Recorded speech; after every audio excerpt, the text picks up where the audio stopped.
Hi.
Minecraft. You ever think about getting back in it?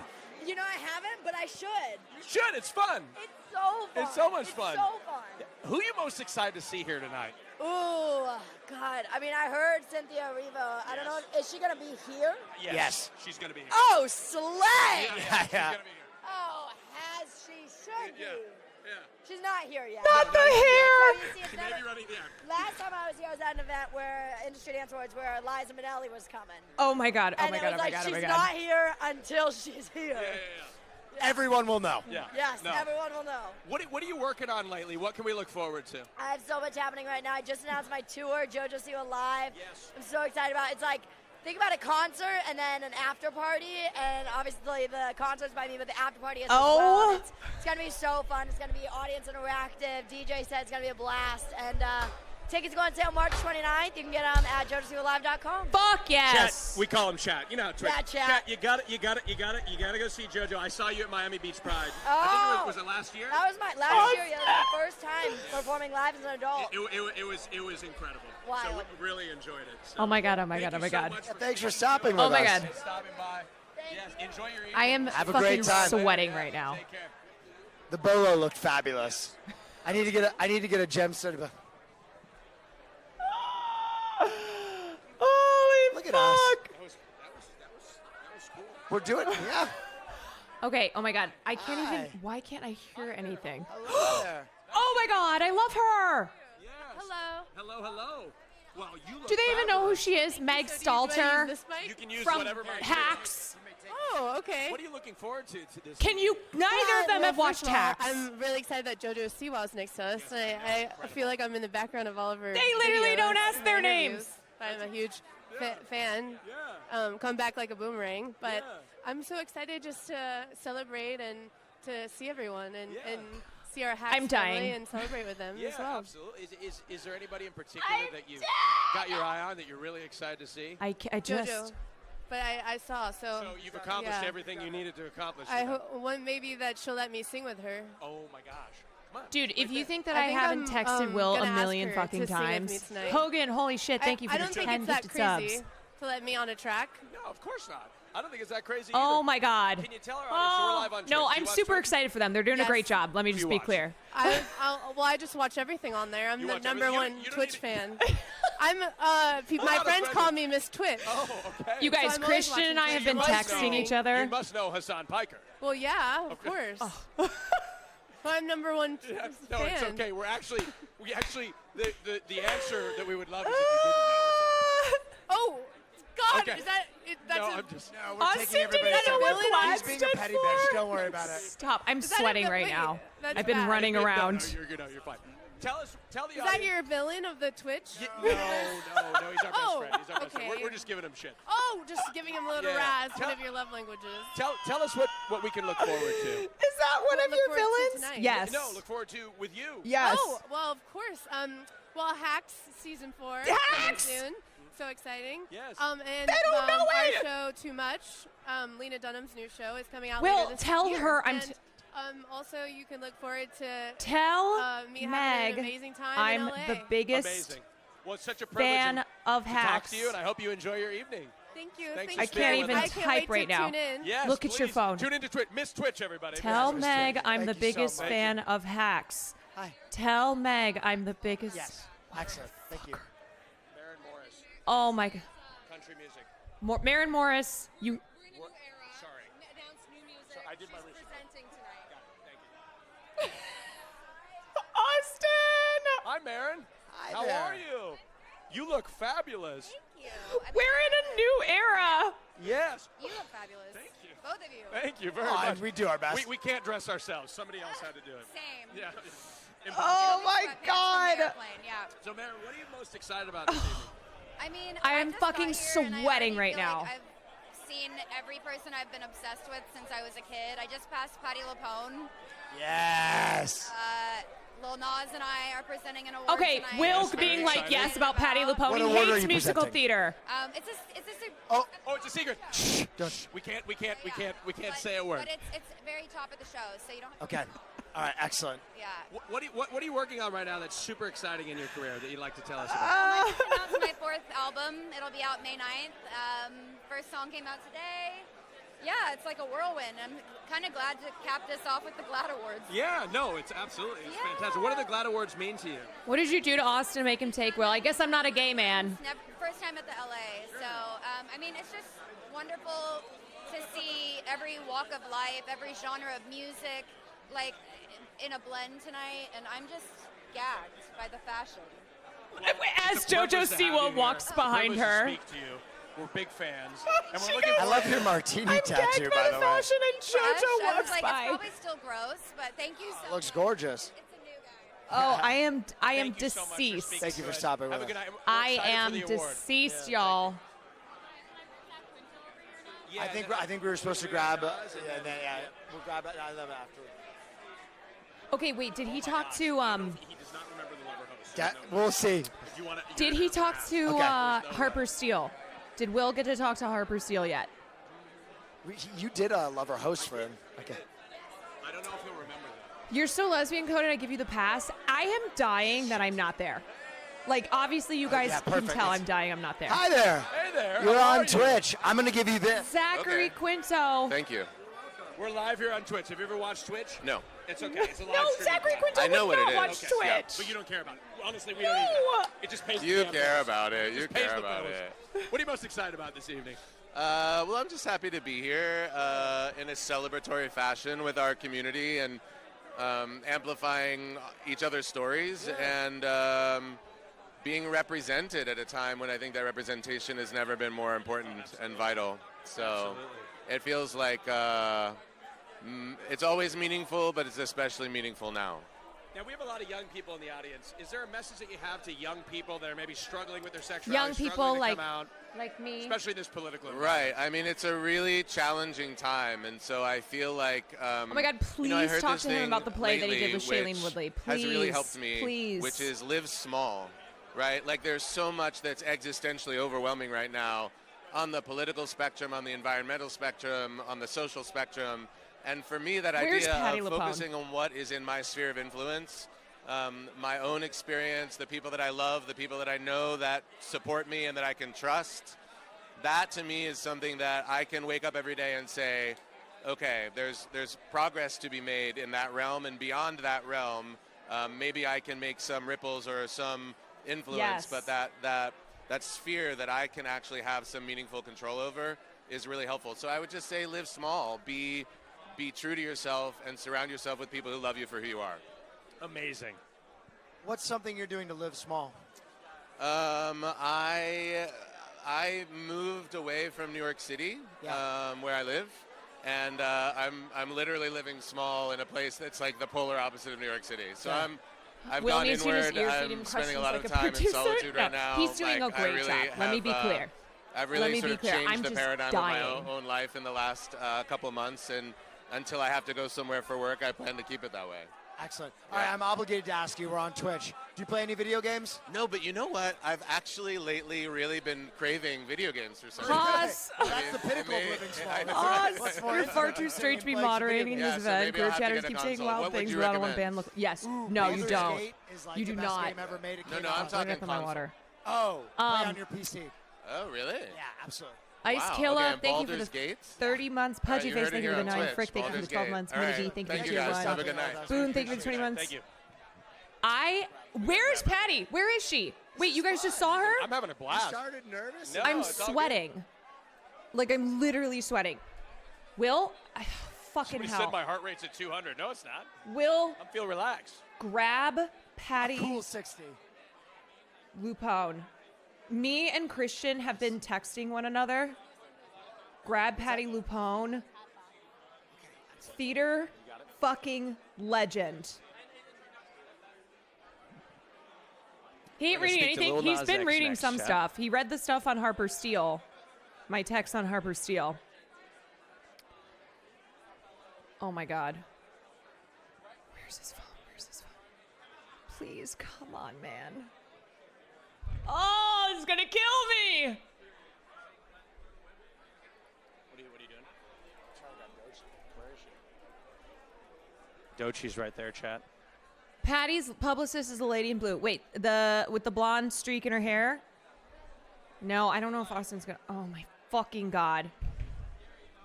This is the drama of the red carpet, chat. Will, We've got Lil Nas you X right must behind us, and speak Dochi is to also Patty to our right. Lupone.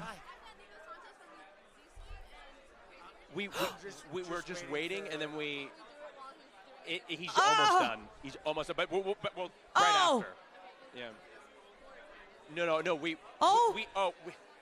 just real quick.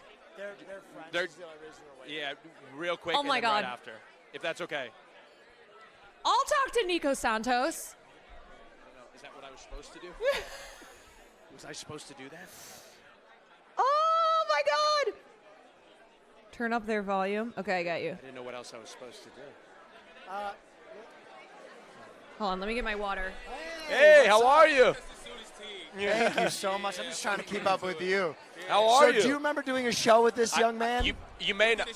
Okay, we on Twitch we did a show called Lover Host. Oh, yeah. You remember that? I'm sorry. That was a long No, week. that was was a long no, week. it's okay. It was like 4 years ago. Have you He found love since? remembers. You know what? There's something brewing right now. I don't want to jinx it. No, it's okay. Yeah. I found love maybe once since that actual time. Let's if go. it doesn't work out, he's already ready to have you back. We're praying Run it it does, back. but Come if on. it doesn't. Just keep it going. Keep it going. But, you know, Bradman found love. Yes, he did. Yes, he did. Because he did a show right out. Yeah. Oh, that's They're so cute. that's together. amazing. Wait, you mean I love that. people don't I find love that. love from The new Lover single. Host? The new What? single. It's very hot. It's very sexual. It's very gay. It's very That's new me. for you. I've never done something gay before. It's kind of What? What? Nerve-wracking, yeah. What are you most excited about tonight? They met Most the president excited of GLAAD. about- I I'm did really see that. excited to hand out an award. Yes. That's really a new thing for me. I don't know. I never get to do stuff like that. So yeah. And it's it's the first award of the evening, but you can't tell anybody what it is, right? No, I can't tell. I can't. It's a secret. It's wrong. Tell, Yeah. But what you can tell Wait, us you about guys is your saw outfit. Dochi? Please Where? tell us about your outfit. Right now, I'm giving you like Old Town Road with like a hint of cunt. Okay. A hint, a Not just hint a of hint. cunt. Yes, a hint Yeah, of Cuptown cunt. Road. Not just a hint. Who Oh my here God, inspires I'm you the looking most, for would you Patty say? Lupone. Who here inspires me the most? I don't know. I'm inspired by a lot of these people. I'm so proud of my girl JoJo over there. Yeah. Though she was just here, I love what she's doing. I'm JoJo inspired by you Siwa. guys' outfits. Thank you. They're asking the you to go. We second gotta let you person. go. And thank you for talking We with gotta us. we gotta let you go. Second Such a pleasure. mention. Next year we need Look you at and us. Christian That was on. We need Yeah. Will and Austin Well, on we one, can and then speak me to and whoever we Christian on the denied. other. I don't know who that was. I think they left already. Okay. Oh, yeah, Perfect. excellent. Perfect. Okay, I have to do one thing. Where'd Dochi go? Oh my. I don't know. She was God. I'm Austin. Okay, now talk to Nico Santos. Crazy Rich Asians. No worries. Kevin Kwan, my cousin. Will, come on, let's go. Mention it. Mention your girlfriend. Mention. Wait. Where's? Do you see Wait, Patty? did he just mention? Where's is Patty? related to Kevin Kwan when you talk to Nico Santos. He's in We missed the Patty wa- LaPone. I didn't even see her. My girlfriend is texting me like, grab Patty LaPone, you fucking idiot. I'm going to be. God! Has Okay, Cooper okay. Koch come through yet? Okay, grab Nico tell him Crazy Rich Asians. Crazy Rich. Right there. Mention your girlfriend's related to Kevin Kwan. Come on. Come on, William, you can do it. Oh, there's Cooper Koch. Come on, William. That's Cooper Koch from Monsters. Is he allowed to say he's a girlfriend, or is that homophobic? Wait, actually true. It's a Okay, TikToker, see, I think. he at least tried to get Patty. He tried to get Patty. Hello. Yes. How are we Hello. doing? Okay, here we go. Oh, cheers. I'm doing my Here we best. go. I'm doing my We best. coordinated it together, didn't we? Yeah. That's right. So my I said they lady both have to friend be out. is related to a Kwan you know. I know and date Caroline Kwan. Kevin Yes. Kwan. Yes. Kevin. Yes. Okay. I was like, Kwan last name or Kwan first name? Because I know both. Oh, no, so I didn't mean to quiz you, but yeah, I wanted to point out the relation. The Crazy Rich Asians author. So, what are you guys wearing tonight? Tell us about the outfit. I'm wearing, this is a Filipino shirt called the Barong. And it's by a Filipino designer, Randolph. Tell me about the shoes. Oh, these are JW Answers. I've literally worn these on the carpet like 12 times because they just go with everything. I love them. And what are you wearing? So the blazer is bonobos, which is I'm known for wearing bonobos. The ascot is from a Fuck, small you have to ban retailer Will in since San he has a Francisco. girlfriend. Shit, Nothing okay, like you a should good have his ascot. boyfriend. Yeah. It's my first time I'm taking on a test run. I Carl love it. Kwan. And the boots are Tacovas, which is Ooh. an Austin-based Ooh. cowboy boot brand. Love that. Yes. Carl fabulous. Kwan. Bring Yeah. back the ascot. Yeah, bring it back. I love this, by the way. Oh, thank you. Got to represent, especially now. He's pretending to be gay. I'm outing him. I'm outing Will. What? You should have said his partner. Everybody's I know. great. Come on, Will. Actually, I'm on the board of directors. Oh of my Black, God. And so we're very excited that we can all be here tonight without the government shutting us down because who knows if we'll be able I to can't do tell this if I'm next year. annoying him with my text or this Like is to helpful port at the all. Glad Awards next year. I Offshore genuinely Glad don't Awards. know. And the last time From we an were El here- Salvadorian prison, the Glad Award. You What are should you guys see most my excited about texts. this evening? They're fucking insane. It's like, Meg, hacks, Patty, Hard to legend, top. grab. Hard to top. What are you gonna do I this know, time, he's huh? He's probably stressed. I should have waited to present the puppy. Oh my god, I'm so annoying. Yes, I'm Fine. texting in all caps. Yes, Very of cute. I course. should have brought the puppy. Of course I am. That would have been. And let me just say, Real he quick, is we doing gotta let you fucking go, but fabulously. Tell our Twitch okay? audience what He's you're doing excited about and what amazing. you're working on. Austin's doing great. Right now, I have a show on Tubi called The Z Suite with Lauren Graham. It's a really silly, funny, ridiculous show. Please watch it. And hopefully be coming back to St. Dennis Medical at NSBC. So. Amazing. Privilege and pleasure to speak to you both. Thank you for stopping Thank you with so us. much. Happy Glad. He's gonna come home I and be just saw like, the guy from $1 Million Listing walk by, Wow. and I wanted to say something, but I love how that's what gets you excited. $1 million. I know the most obscure queer people. The most obscure queer Austin people. fucking The $1 Million kills Listing. me. He kills me. She wrote on Cowboy Carter and Kendrick's album. Yeah, we have a little time. Yeah. Yes. Yes. Yes.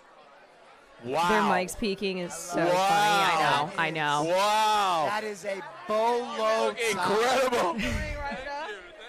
What's happening? Dude, What's happening? I Well, couldn't the go Glad live Awards are earlier. I happening. wanted to. I'm glad to be here. A lot of Glad things to be broke. here. We're glad to have you. What are you most excited about tonight? Man, I'm excited about But I Erykah need to. Badu. I need It's to so watch much some of the going moments on I tonight. missed I'm excited. once You know this what is I'm saying? done. I think, yeah, it's gonna be a good time. Now tell our audience we're live on Twitch. You ever watched Twitch? Hell yeah! What's up, Twitch? Now I understand you're a writer and you've written on some pretty prolific albums. Yeah. I'm a writer. Yeah, can you tell us about it? Come on, man. You know we got a #1 song out right now. Hot 100. Been for 5 weeks, so you know what I'm saying. Shout out Kendrick and SZA on Luther. You know we just did album of the year for Beyonce, Cowboy Carter with 16 You got the kids. chrome hearts on too. I didn't even see that. Let's go. Hey. Look at that. Oh! Guitar purse. Let's go. Will does know Chrome Hearts. Okay. We knew. We Copy. obviously knew, but we wanted you to. Sorry, I tell have to get something sent Never out stop for telling. a working man. Gotta remind them, let them know how we popping it. You know what I'm Remind saying? him, especially now. What do the Glad Awards mean to you? It just means expression to me. You know what I'm saying? Everybody coming out here popping out freedom. I just want to come out tonight on some gay shit and just have fun. What are you most excited to see? I think Erykah Badu. You know what I'm saying? Okay. Yes. So I'm ready to see the turn up begin. Yes. So much for your time. This is the biggest bolo tie I've ever seen in my fucking Yeah. life. God damn. I love that. That's more turquoise than there is in the whole state of Arizona. My God. Yeah. Well, it's a pleasure. It's a pleasure to speak to you, and thank you so much. Okay. Yeah. All right. Yeah. That film was killer. Okay. What? Whoo. Oh, sorry. Yeah, I got the mic. All right, we need Okay. Dochi. Wait, who did I miss? Wait, sorry, I had to send something off. Who did I miss? We're doing our best, chap. The guy in the glasses looks so familiar. Chat, to say that we're nervous and drowning and Yes. doing Hannah our best is- Hannah Einbinder? We've kind of been. We're actually. I think we're doing pretty good. I think we're doing great Yeah. for our first time. Yeah. First time. Never. Fuck. Is that, Yes. Yes. yeah. Real quick. Great. I think I've we watched just this need to show. grab- I think that's Dylan Mulvaney, and then we have time right after that. Is that okay? Okay. Yeah. Okay. I think we're about to speak to Dylan Mulvaney. Dude, I tried to get think Will to that's watch Dylan this show with Mulvaney. me. He would not I watch it. think-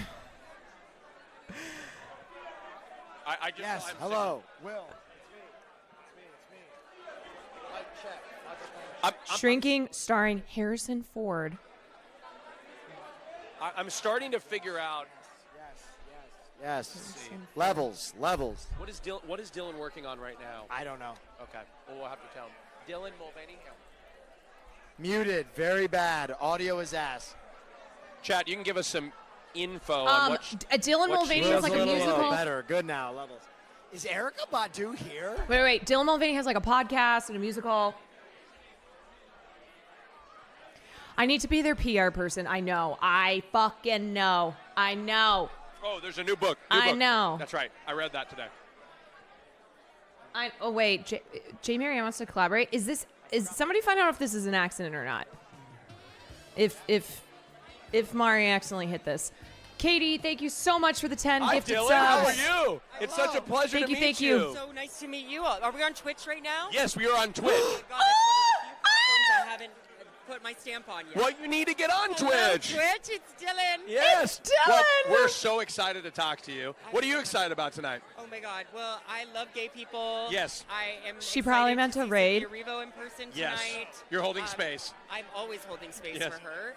And I'm here with my best friend, Sophia Bush. Amazing. And we're kind of giving like angel and devil. Yeah, tell us Oh, about I love it. Yes, Yes, it's, she is giving Audrey Hepburn. honestly, I yes, kinda wanted to give yes. Barbra Streisand Oh, a she little was bit. trying to What raid. is- Okay, you're almost I naked. figured it was Yeah, I know. something. Are we gonna get censored on Twitch? I don't know. We had lace pants, but we decided against it. I think they let it slide. I think the rules should be it's one or the other. Yeah. You know, and you pick the top, and Yes, I love it. yes. Thank you. It's Thank you. amazing. I had to. I was like, when I do gay shit, I just want to get as naked as possible. So are gay people on Twitch? He's it. You're the only one. Well, there's a few. No, there are gay people. There's some There are gay people. drag queens. Oh There are my trans God. people. Yes, there are trans Oh my people God, on Will, Twitch. Chicago We PD, have an Sophia LGBTQ Bush. IA plus community on Twitch. Oh my God. Yes, I know. Thank God for the Wait, representation. let's see if we can get any trans flags in chat right Yeah, now. no, people will spam it. Let's see if we can get some trad.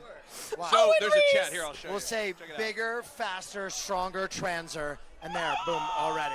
They're gonna come in. Oh wow, that's me. Yeah, that's Hello. you. Yeah. Oh my god. And Look, they- Can't keep texting him. I am so annoying. Yep.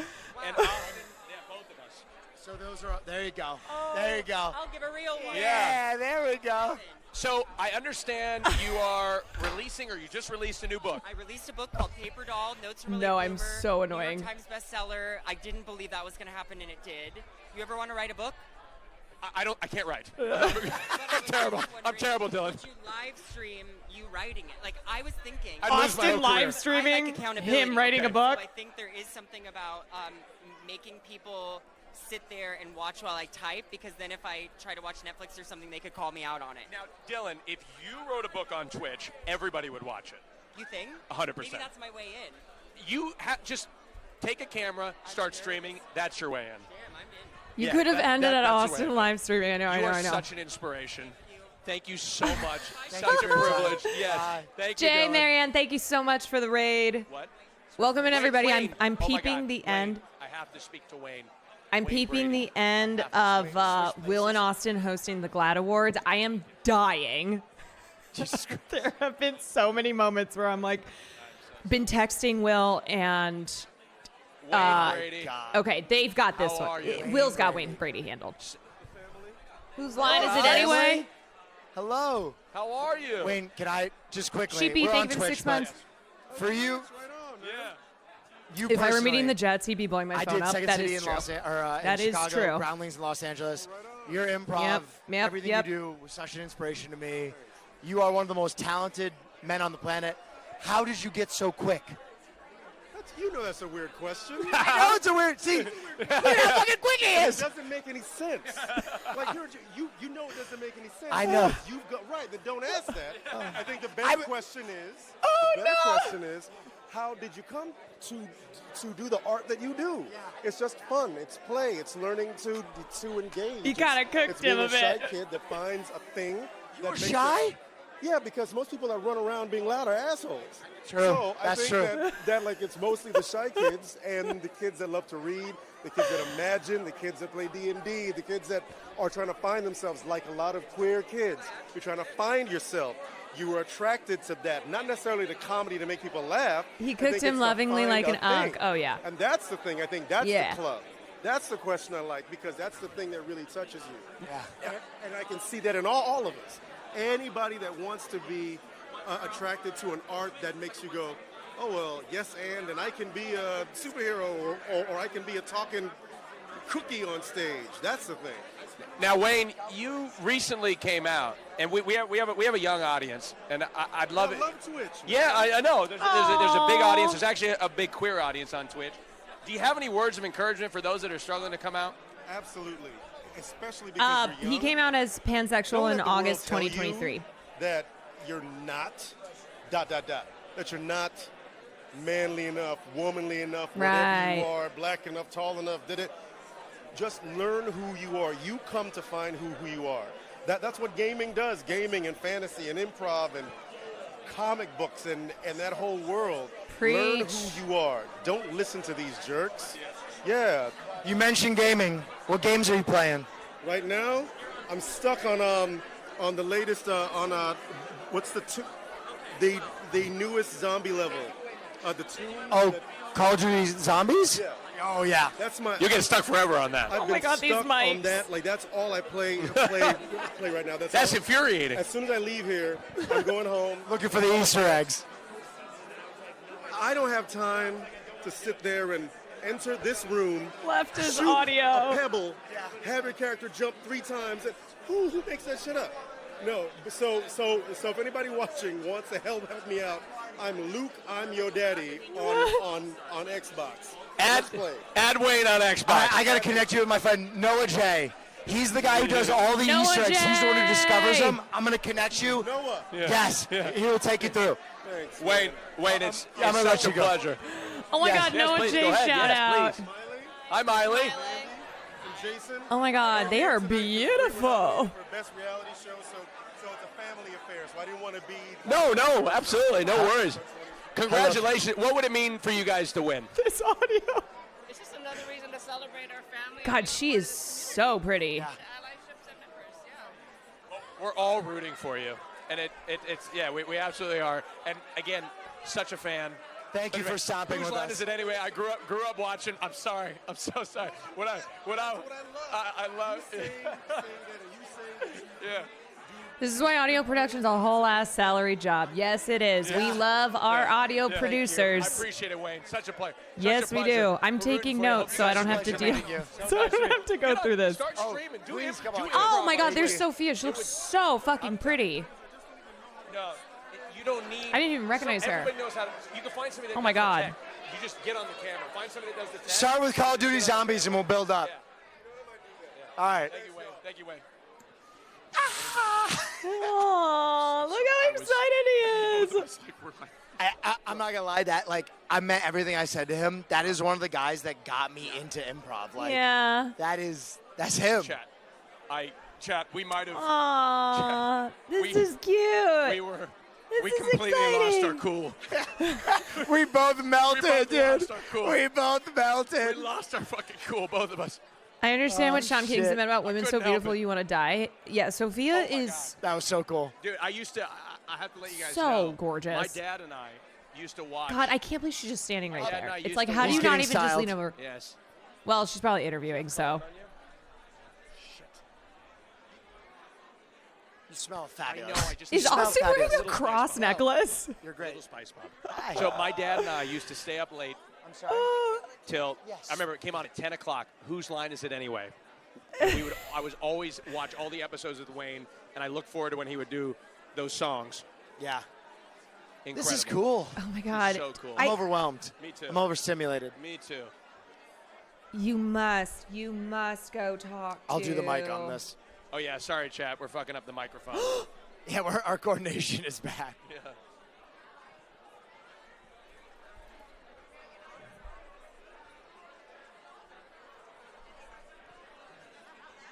Is that Michaela J? Is that Michaela J? That's Hello, MJ. hello. That's Michaela J. That's You Michaela look J. Gorgeous. Very much. I feel great. I feel fantastic. I can't lie, you know. Can you tell us about your outfit? Yes. Oh my God. It's couture, and I wanted to feel flowy, just like this event. You know, all of us are beautiful. We flow in all different ways of the rainbow. So I was just You like, guys- let me represent that tonight. You guys, Well, Michaela you J. represent it well. Michaela J The is the rings on first the gloves transgender is woman so to have classic. earned an Emmy So Award timeless. nomination in any major acting category. Channel a little bit of, you know, old Hollywood mixed with 2.0. Okay. What are you most excited about this evening? My peers. Like, I just want to see some people perform, do their best performances. I want to see who's going to MJ. win tonight. You know, I'm really excited about that. I'm mainly here for my peeps. Absolutely. Are you hoping? Is there an award that you're most looking forward to? One of your peers winning? You know, I haven't really delved in like how I needed to delve in, but I'm just happy for everybody. Amazing. Of course. All right, we're on Twitch. Obligatory question. Do you play any video games? You guys, Nico fixed the audio a little bit. Shout out to Nico. Shout out. Yes, I am. What are you playing? I'm playing Enzoy right now. You know what I mean? I just got my access code, so I'm really happy about that. Okay. I'm also playing Nico Marvel got the Rivals, bat which signal. is Oh, let's pretty go! fun. Level She's 68. competitive. Who's your favorite Twitch streamer? Oh, I don't watch Twitch that much. That's Okay. okay, Queen. That's okay. Yeah. I keep asking all these. I'm so sorry. This has become a contentious interview. I'm so sorry. It's okay, you know, because we live, so this is what it is. I'm so sorry. I'm asking you all the hard-hitting questions. Who do you know here? She was nominated for Best Lead Actress. What do the GLAAD Awards mean to you? For Pose. Thing when it comes to the GLAAD Awards is us together here, right? We're showing up for each other. We're present. We're aware. We're not going anywhere. I think that's the consistency that we have to keep. So I think that's why I'm here tonight. I mean, I try to show up as much as possible and be present, you know? Yeah. I try not to play games when it comes to LGBTQAI people. Yeah. Well, thank you for your representation. You look Will's gonna absolutely text me and be gorgeous. like, and thank you for representing the gaming community. Yes. Unbelievable. I'm a real gamer. Yeah. Yes. I don't play around when it comes to that. Ranked Marvels. Let's go. What champion you playing in Rivals? I'm playing Storm all day. Oh, let's and I'm go. at level 68. Damn. Hell yeah. He's gaming. Hell yeah. Tell him. Yeah. That's what they gotta know. Austin. I appreciate y'all. Thank you so much. Thank you for your time. Enjoy your evening. Okay, he's checking his phone. Is that you guys? Best Lead. Woo. Woo. Well, it's too late. I need another drink. Yes, me too. Yeah. I'm gonna need a drink. If anybody wants to go in chat and just say that Nico fixed their audio a little bit so they're not as stressed It's a Queers for about Palestine. it. Yes. So I see a lot He's of people probably with blocked my pins phone and number such. at this point. I'm not even kidding you. Palestinian colors, Yes. too. Yes. Oh, got it.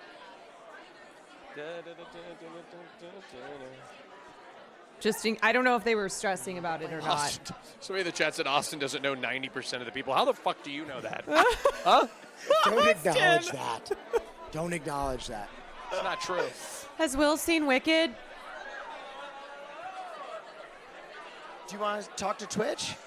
Hi there. Hey, how are you? May I hand you this? How are you feeling tonight? I'm feeling good. I got off a flight today. It was an early flight from New York, and now I'm here. So I'm a little. They don't know. Marissa Bode. Yes. Her name is Marissa I'm glad to Bode. be here. Marissa I Bode said from Wicked. That's the thing, though, because I knew I had an event yesterday, but I was like, I'm Time gonna make to it to the Glad try Awards. defying gravity. She looks Thank you so much. gorgeous. Yeah, tell us about what you're wearing. She looks Oh my gosh, so it's pretty. Machessa, I think that's what it's called. My Yeah, close stylist enough. Just texted it to me on the way in the car, and I was like, "Oh my gosh!" You know it's couture when you can't even say the name. I repeated it in my brain like 10 times because I didn't want to forget it, and here we are. They really Who are you needed. most excited I to know. see I tonight? needed to be in an earpiece. Oh I my know. gosh. I know. Kawaii There's so girl, many thank you gay for the people 3 here months. That I'm excited to see. I see. I'm asked this at all the events, and then my mind goes completely blank. I'm just happy to be surrounded by gay people. That's my answer. I love it. You and me both. I flock to gay spaces. Right so It's I'm in where my you're element most here. comfortable and Yes. most safe, despite Exactly. what some people say. Yes. Yes. I can't get over Absolutely. Austin, like that chatter saying you don't know 90% of Let's the hear people. about He what goes, you're how do you working on. know? We They wanna- do we not wanna hear know it. who We're she is live or on where she's Twitch. from. Yes. So the audience is dying to know what you're working on, what you got coming out. I'm working on arts. I'm doing art in between. Oh, I'm Maple auditioning. Ticks, I'm thank you auditioning for the a lot 9 of months. things. Amazing. Patty was there. Check the In my background. downtime, far I'm working on left side myself in gold terms of chest. sleep and catching up where I need to. Have you figured it out?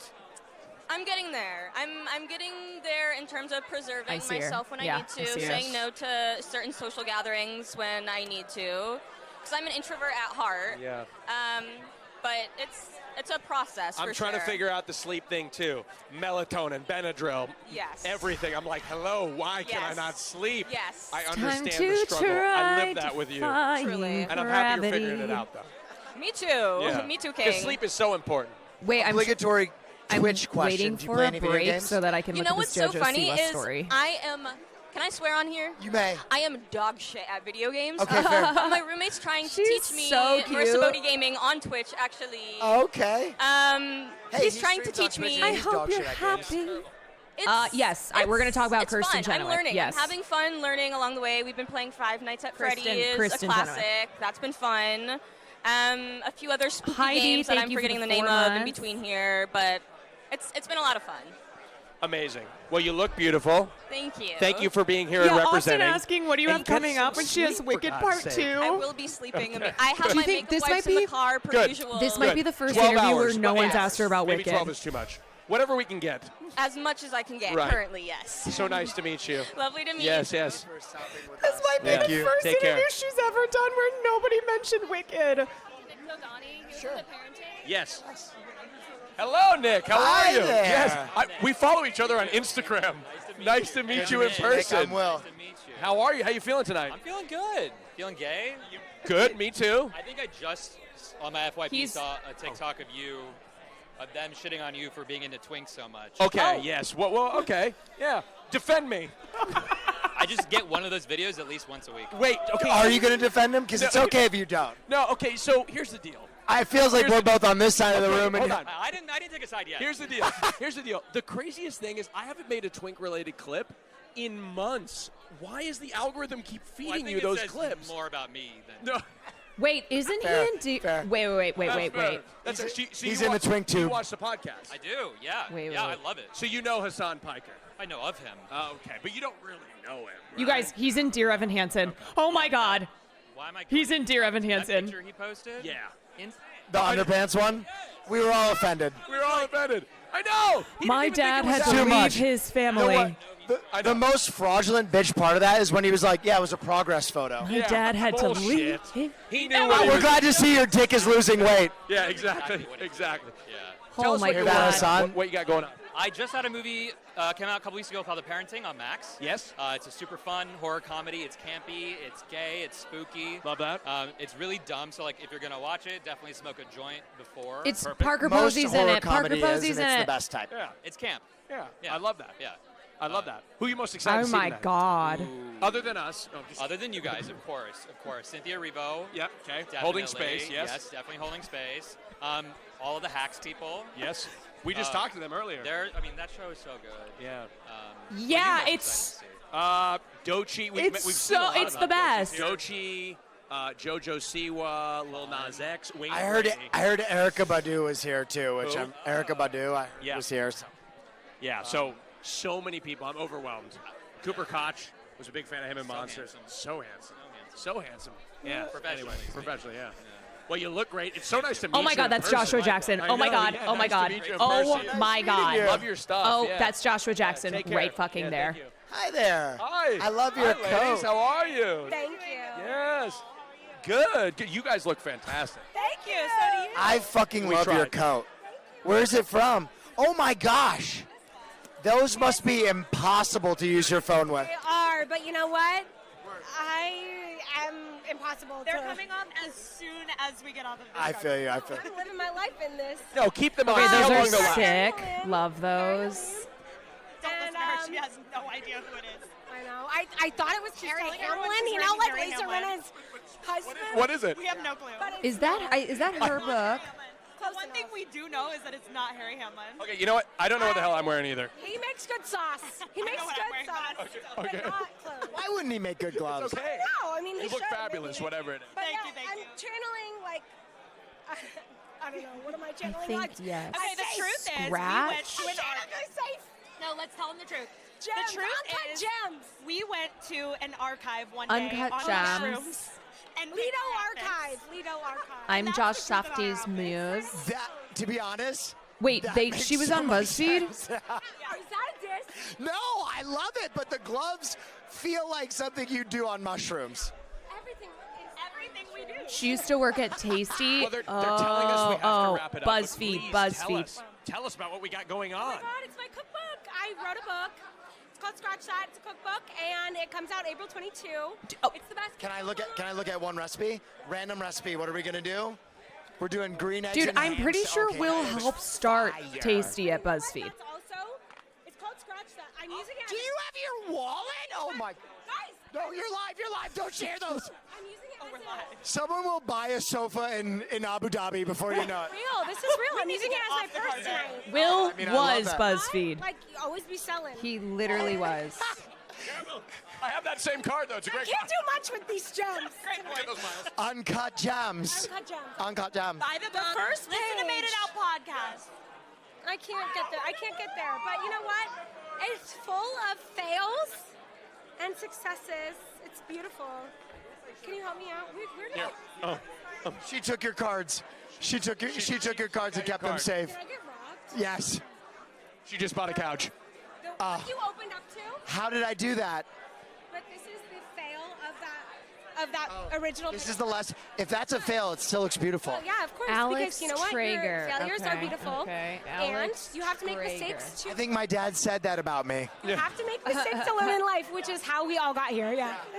Have a wonderful So evening. nice Thank to meet you. Alex Traeger. Hi. Oh. Okay, who's next? They have to be wrapping this up, I think. What's up, dude? Yeah. Wait! Same suit. Oh my God. It's so good to see you. That's crazy. Look at you. We're meeting for the first time. No. Oh my God. Shit. Oh my God, it's so good to see you. It's so good to see you too. Wait, I remember.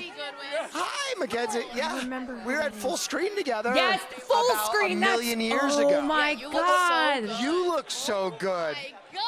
Okay, you so believe it? after BuzzFeed, Will went to full screen, which was another like digital media This rocks. So tell us about your outfit. content This is a custom platform. suit made by James Ford. and it is I was like, a little why James is this Ford. person can so I familiar just looking? say, I love that. This person's glow up since last I saw them is so fucking absurd. Last I saw you, you were in a flannel, I believe. Yes. Yes, I only wore a flannel. Only flannels. And now I do have. And now you're fucking couture. You got Gucci This loafers? person, I oh got no, Gucci loafers. does Will remember? Dude, I had to. They're like the same person. Well, tell us about your outfit. I'm in Hugo Boss. I think it's pronounced Hugo Boss. Oh, Hugo. This person is cute. That's about it. Tell us about your podcast. Oh my God, we are two dykes and a mic. We're best friends, almost lovers. Mm-hmm. And we're going on a tour. This is it's called Okay, the Going hold on. Hog Wild Tour, and we leave tomorrow. We're going to start in the UK, and we're going love to make that. our way through like 17 cities. Europe, United States? Yes, yeah. Europe, Rachel What city are Scanlon. you most excited to go see? Rachel Scanlon. I'm excited for London. London. Yeah. I was just there. Have you been? Yeah. Of course, yeah. Yeah, it's amazing. Well, I have not been, but I think I'm going to smoke a cigarette. Yes. I think I have Do to it. smoke a cigarette. Are you guys going to Paris? Yes, we. We smoke. Okay, if you're gonna smoke a cigarette in one of the cities, you got to do it in Paris. That's what I'm thinking. With espresso. Yeah, Oh, save the Austin. cigarette for Paris because I feel like it's. I don't know, smoke. Austin. Last thing I want to do. I don't in remember Paris, I want to smoking light up. You'll feel the I same way. remember I want a smoking tiny cigs with cigarette Austin and in a Paris. tiny cup Yes. of espresso. Yes. 2 minutes. And that's for Yes. breakfast. And that's Yes. for breakfast, exactly. Austin, where were you when I wanted Have to a smoke great cigs in time. Paris? Thank you so much. I'm so excited. Hold this for a second. Yes. Oh. So nice to meet you. Good luck on tour. Thank you. Likewise. Likewise. Yeah. Good luck on tour. Have a drink with me later. Excited for you guys. We'll see you guys in a bit. Yeah, we'll have a drink. I have not seen her in Aw. 11 years. That's incredible. Yeah. Of course, Will Neff. Wait. Unbelievable. Yeah. Never ceases to amaze me. I think we made it through the. I No, think we did it's it. been I like think we did it. There's no more carpet left. There's it's no been more like carpet 7. What? Hold on. Can we go take our photos at least? Because Will Oh. was doing Can we take Will our was photo? We never at got to full do our screen photos. when Oh. we Yeah, let's do photos. Hold on. Wait. started dating. You want I to take the think. camera off? Hold on. We've been together 8 years this year, so I want to say that it's been like I want to say it's Chad, how do you enjoy it? exceeding.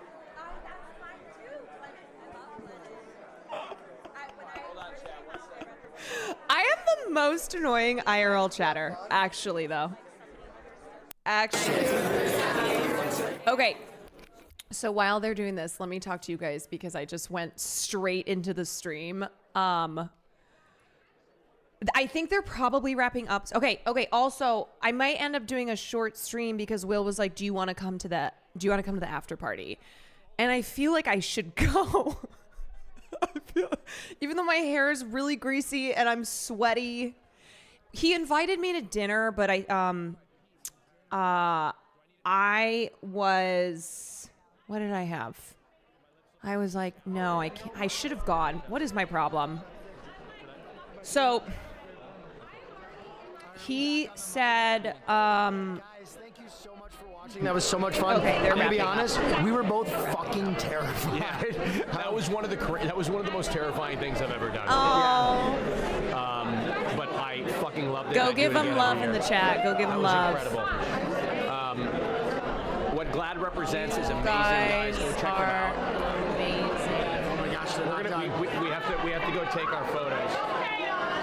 Wait, it's not done.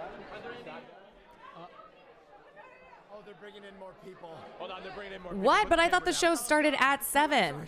Hold on, wait. Just give us a second. Yeah, I don't think Patty LaPone's going to be at that. I don't think Patty LaPone's going to be at the after party. I would be shocked, though. Go shower right now. Just go, girl. I know, I should. No, I've been sweating because I've been running around doing stuff. And then my camera broke. Well, the after party doesn't start until...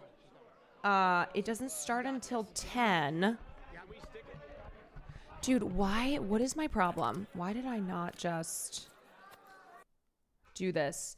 You know, it's because I was gonna stream and chat with you guys. Oh my God, it's Cynthia. It's Cynthia. It's Cynthia. Oh my God. Oh my God. How's the mic? Hello? We have to fix it fast. Hold on. It's Cynthia. Oh my god.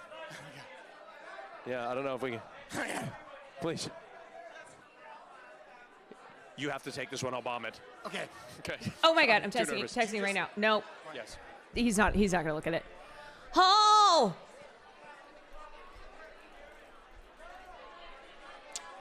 If they do not talk about how she is. Baby Reindeer was incredible. Thank you. Oh, I absolutely love that show. nice. Oh my God. Oh my God. All she needs is At to least win an we'll have to say Oscar to hello. EGOT. What's happening? If Cynthia Erivo wins her Oscar, then she EGOTs. Saratoga. $12 a Here bottle. here. Guys, I'm gonna quickly dunk my face. It's not ours. Oh my It's not God. ours. We have to give it back. Sorry, I stole your Saratoga. Are you not playing a game with Oh, I Sam was just later? gonna Oh shit! I need to put my face in text it Sam as and this be is like, the I trend don't right think I now. can. No, you haven't seen all the men? Oh, I'm gonna go People are to using the 12 Glad What? to You know the Basin meme that's going Saratoga viral spring on. water. after party. Yes, that's it. But it's with Saratoga spring water. Oh yeah, you're a very. I cultured gotta man, go you meet don't the even famous know it. gays. I know. Fabulous. It's good, man. It's good. Things are going good. How are you? Yeah. I love. Okay, you guys. So, I pics of the outfit. Like, what do I even have? I am a foe if I don't go. I know. It's our first time. Okay. So, Hogan, thank you for the gift. Oh no, is my camera breaking again? Oh no, it was doing this before. Should I wear my American flag suit? You're right. You're correct. Cater Tot, thank you for the 15 months. Jesus, why am I so sweaty? Okay, so do you have the rose dress from Japan? It's actually a turtleneck and a skirt, but I do have that. I may just wear my Michael Kors all black one-piece outfit that I wore when the no, I need to wear something sparkly though. I gotta find something. Wear the coat. I do have a really. Oh, let me show you guys what I have. Hold on. I have this.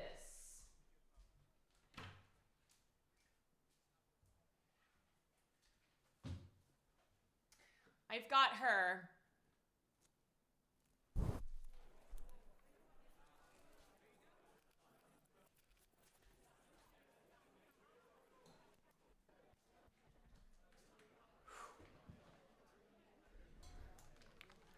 Wear anything, just go, queen. Well, the good news is that I don't have to leave until I have some time, because I don't think it's until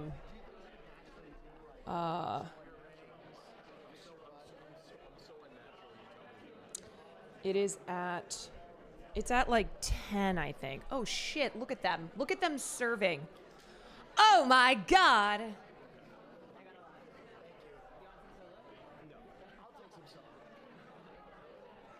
They both look so good. I'm very proud of them. This jumpsuit. Oh, yeah, I wore that to the Streamer Awards. And then I wore that to the Arcane premiere. That's a good one. I definitely pull that one out. Okay, so I have an exciting update for you guys. So I'm going to be hosting my own award show, which I already talked about. I'm going to Chicago on Saturday, and it is the Ambies, so it's not going to be as gay. Okay, it's not going to be as sparkly and gay, but I'm co-hosting on the red carpet alongside Ronan Farrow. You heard of him? Mr. Ronan Farrow. I'm gonna be like, let's talk about Frank. Let's address the elephant in the room. Frank Sinatra is your father. Just kidding. And then John Cryer, if you know who that is, this guy, if you watched 2.5 Men, you know?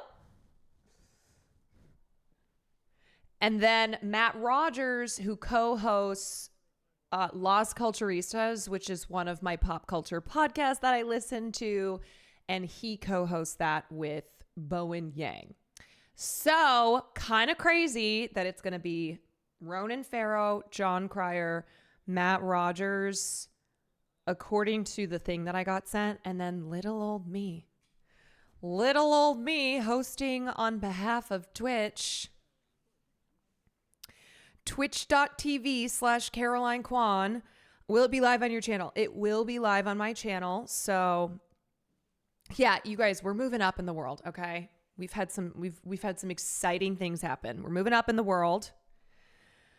Matt Rogers is really good politics too, so there's that. Yeah, there's definitely going to be a lot of, like, it's not going to be as flashy as the GLAAD Awards, and yet there are going to be some people that I'm hoping I can talk to, because I would love to also maybe get them on the stream sometime.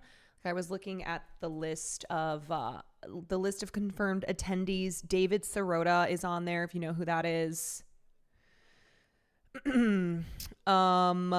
So yeah, David Sirota, who did Don't Look Up. He was a speechwriter, senior advisor for Bernie Sanders' campaign. So when are we doing a Patty collab? Dude, if Patty LuPone is at this after party, I don't think she will be, and the Lever news. Lever? I hardly know her. If Patty is at this after party, I am going to beeline over to her. Yeah, you know it. Are you doing the Wine Mom meeting around this time? Okay, so the Wine Mom meeting, my mom has said that she had to keep the invite list even lower than she wanted to, because she wants everybody to be comfortable in the living room. But yeah, the Wine Mom meetup is happening on Sunday. Is the PowerPoint ready? Hell no. I have like 20 things to do before I go to Chicago. I haven't even had time to sit down and think about what we're going to talk about. Broke Social, thank you so much for the 5 gifted subs. USS Jalapeno Poppers, thank you for the 16 months.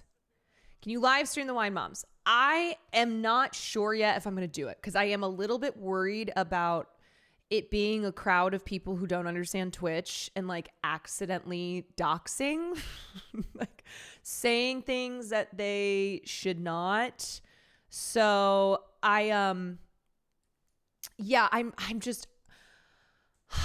not sure.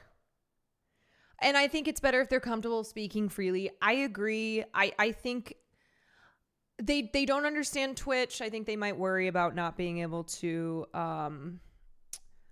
oh, hi everyone. Incoming. We've got the Will Neff raid incoming.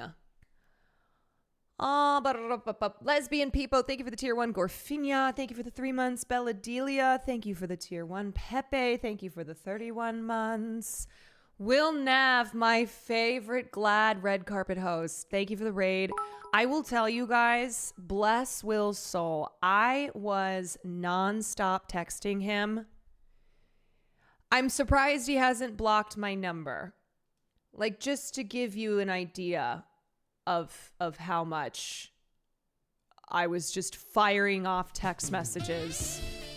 A lot of subs coming in. Kata, Crockett, thank you for the 5 months. Andy, thank you for the 19. DJ Glitcher, thank you for the 19 months. Not Christian, thank you for the 19 months. Emily Giselle, thank you for the 5 gifted subs.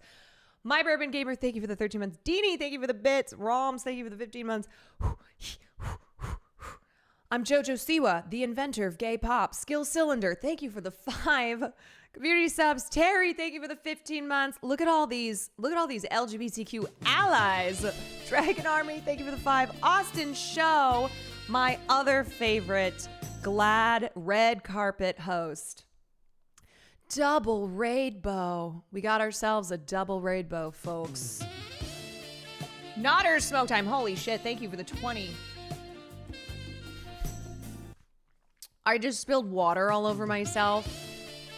That's how thankful I am for 20 gifted subs. Wow.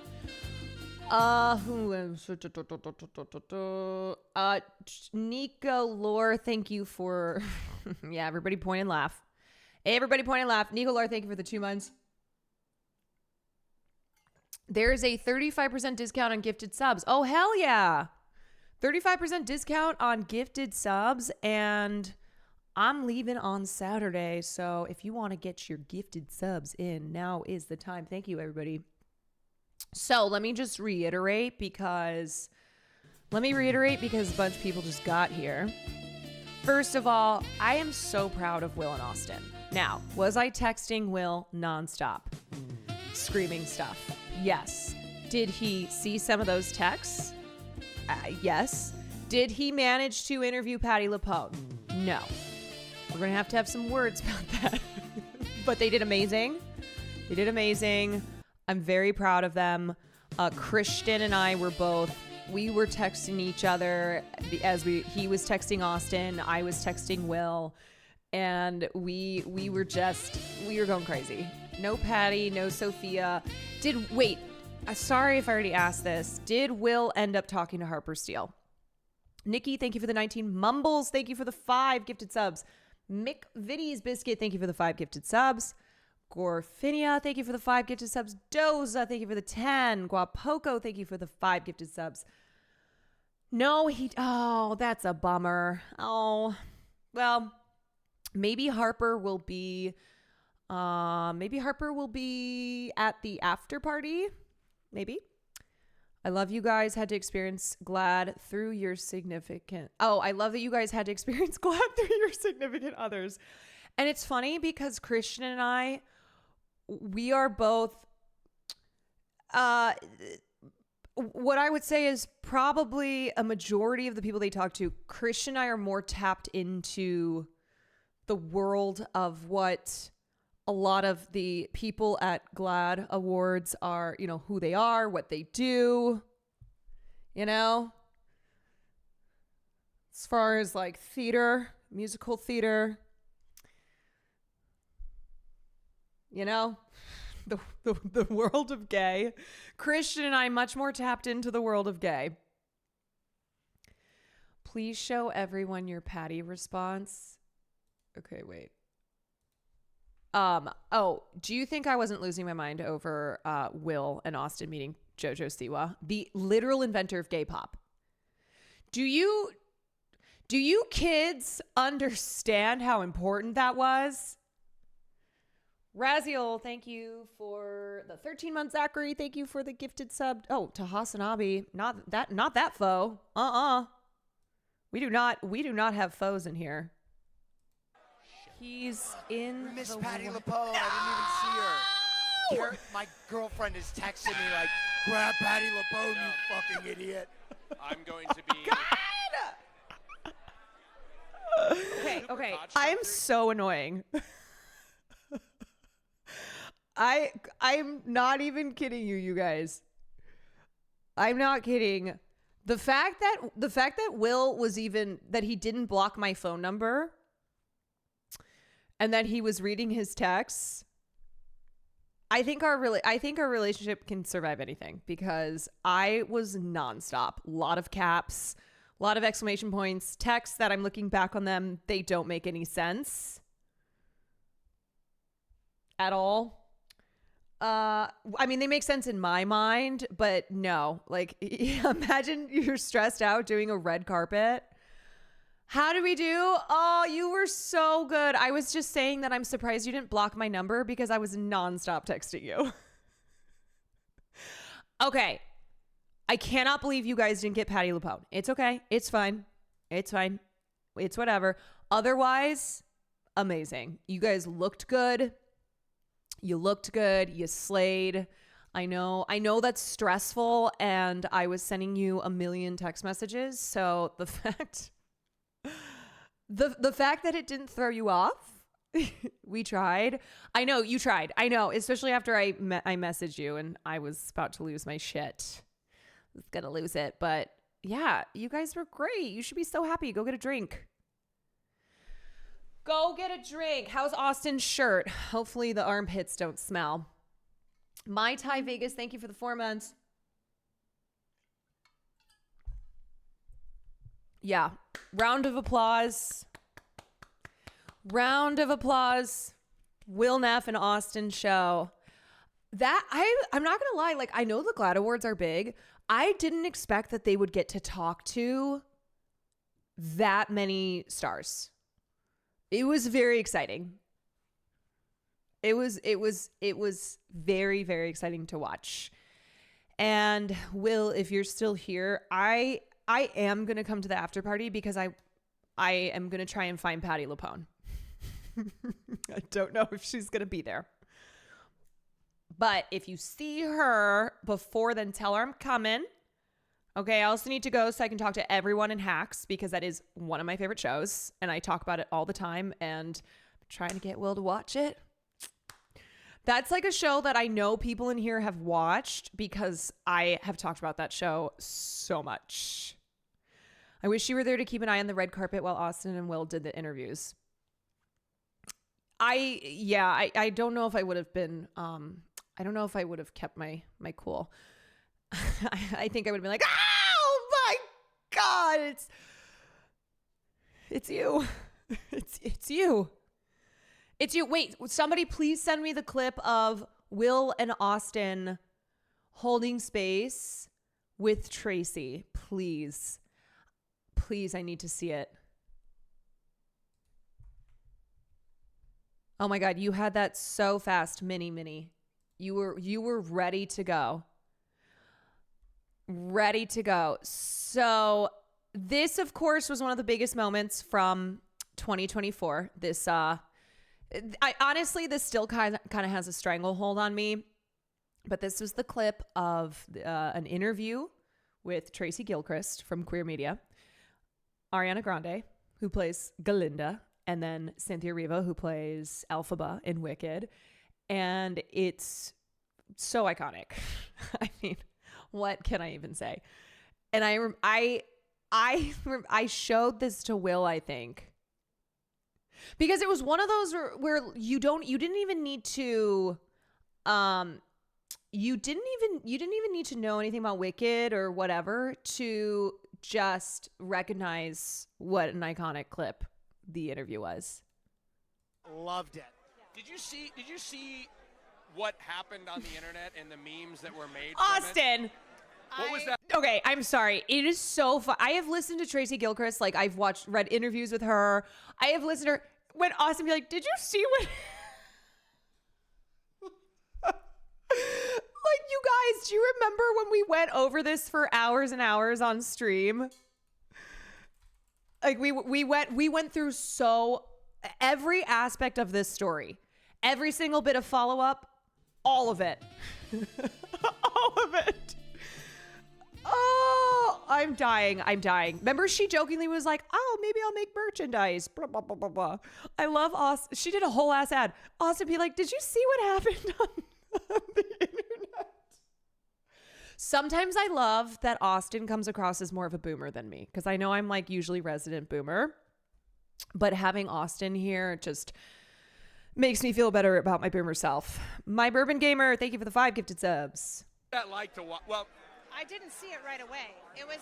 I had 2 different publicist friends say, I'm loving this viral moment for you. And I was like, yeah, it's doing well. Yeah. But no, it started to snowball on a Friday. I just kind of like got a grasp of it. And when I knew that it was... Wait, hold on. I need the whole thing. Watch full video. I need to see them. We loved it. Did you see? Okay, wait. What? I need. I just kind of like got a grasp of it. And then James Charles in the back. James Charles in the back. New York City Gay Men's Chorus did their warm-up. Yes, remember we watched that? My interview. Yeah. So remember we watched? I was like, the New York City's Gay Men Chorus. Okay, this is something. So I've got a friend of mine that is a young queer theater major BFA, and I knew it was big when I saw him at the gym filming a TikTok. That was my moment. I was like, what are you doing? He's like, I'm holding space. Christian mention. I love it. And I found out. Yeah. Actually, he's talking about Hassan Piker. You know, it was very apropos of my life when a bunch of gay men started calling me mother. I was like, yeah, that sounds about right. Yeah. The no. women aren't, but Yeah, the gay men but are the calling gay me men, mother. Yes, Yes. you are a motherly. What do the GLAAD Awards mean to you? Did Austin just say you are motherly? And the GLAAD Awards are really important to me. I was first at the GLAAD Awards like 25 years ago in New York. I was a reporter. I was so nervous about talking to celebrities that I cried when I saw my name on the. Is Austin gay?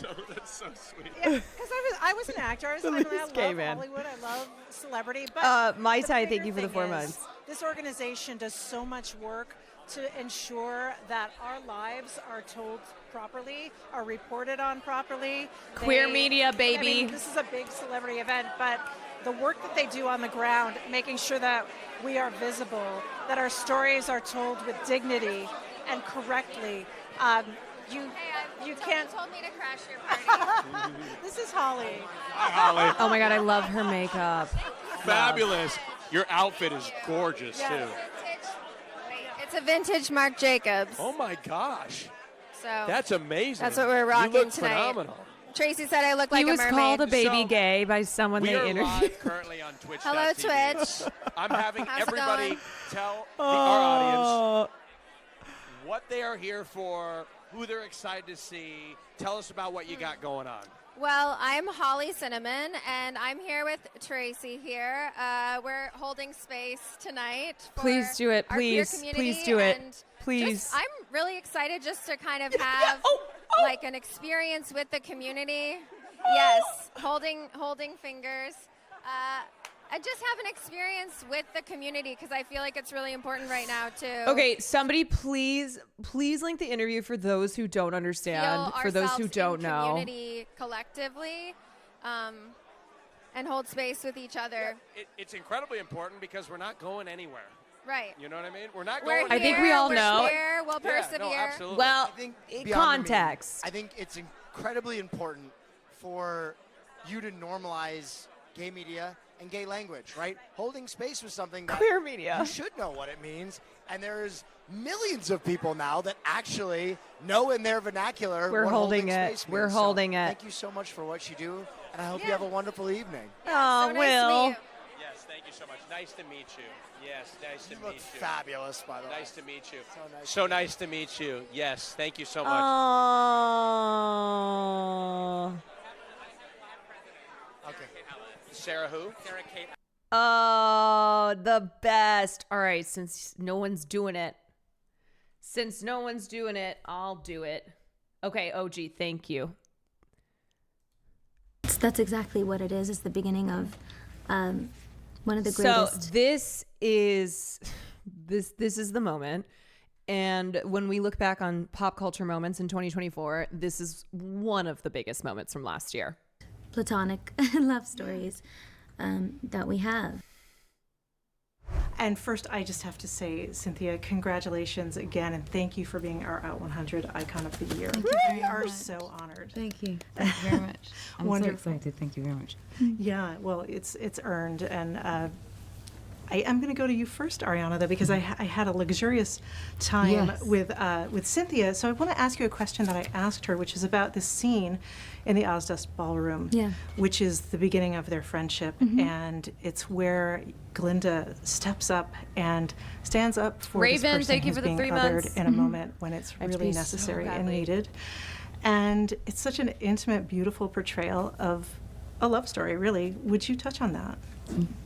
Well, I think that's exactly what it is. It's the beginning of one of the greatest platonic love stories that we have. And I think it's a really pivotal moment for Glinda.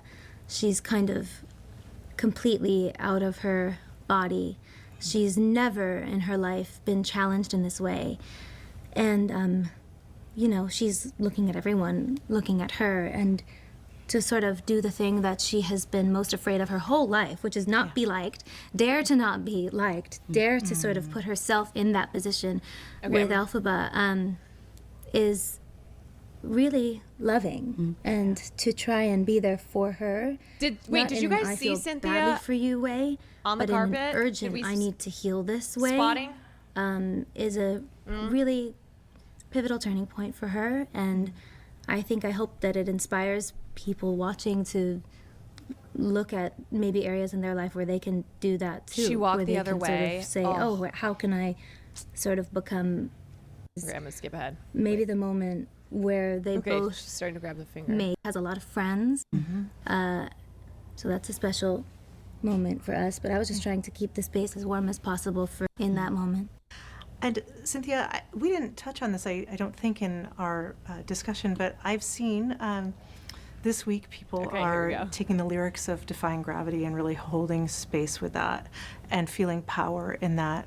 Would you touch on that moment in the film when Elphaba has been banished and yet she comes into her full power, that moment of the worst time? I didn't know that was happening. I've seen it, yeah. That's really powerful. Yeah. That's what I wanted. Oh, and by the way, Cynthia had no idea what she was talking about. Yeah. I didn't know that was happening. I've seen it on a couple posts. I don't know how widespread, but I am in queer media, so that's my. That's really cool. Yeah, but it's happening. I think that it's really important for her in that moment to not allow the things that have hurt her, that have stripped her of her humanity, to keep her down. That she does defy gravity, that the possibilities for her at that point, that We she are in decides queer that media. they are endless, that it is within her power to change things, that she chooses flight as opposed to Ariana also had no idea. That's what she started. She was like tethered to the ground. I think that that's something that we can all. Yeah, nobody knew what was going on, that which we makes don't it have just to be tethered. That we can actually fly. That we can change things. That we can allow the things that make us special to really make us elevate. Oh, you want to know? hold Yeah. space? Let's hold space together. Come here. Ready? You jumped up. Do you want to hold space?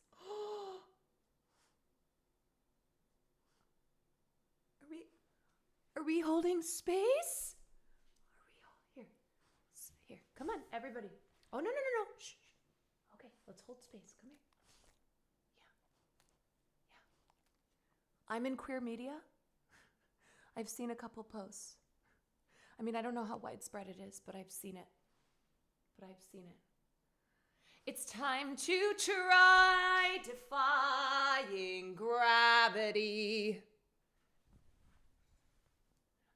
I think I'll die defying gravity. Okay. All right, so I was telling you guys. I hope you're happy. I hope you're happy too. Why are you shaking? Wait, why he's shaking right now? Why are you shaking? Girl, have you seen Kristen Oh, girl. Oh, girl. We're going to cover it. Yeah, girl, I've seen it. And I've got some thoughts. I'm so mad. Oh, Oof. Yeah, Farley defied gravity too much. Okay, do you not want to hold space anymore? He doesn't want to hold space. Yeah, Brooke, I'm so with you. I'm so with ya.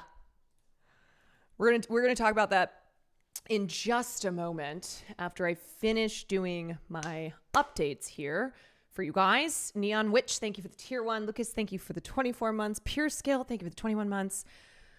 Okay, so what I was saying before we got the double rainbow in here is that I am also going to be doing a red carpet on Monday. It's not going to be as glamorous. It's not going to be as gay, but I'm co-hosting the Ambies, which is the podcast. What is going on?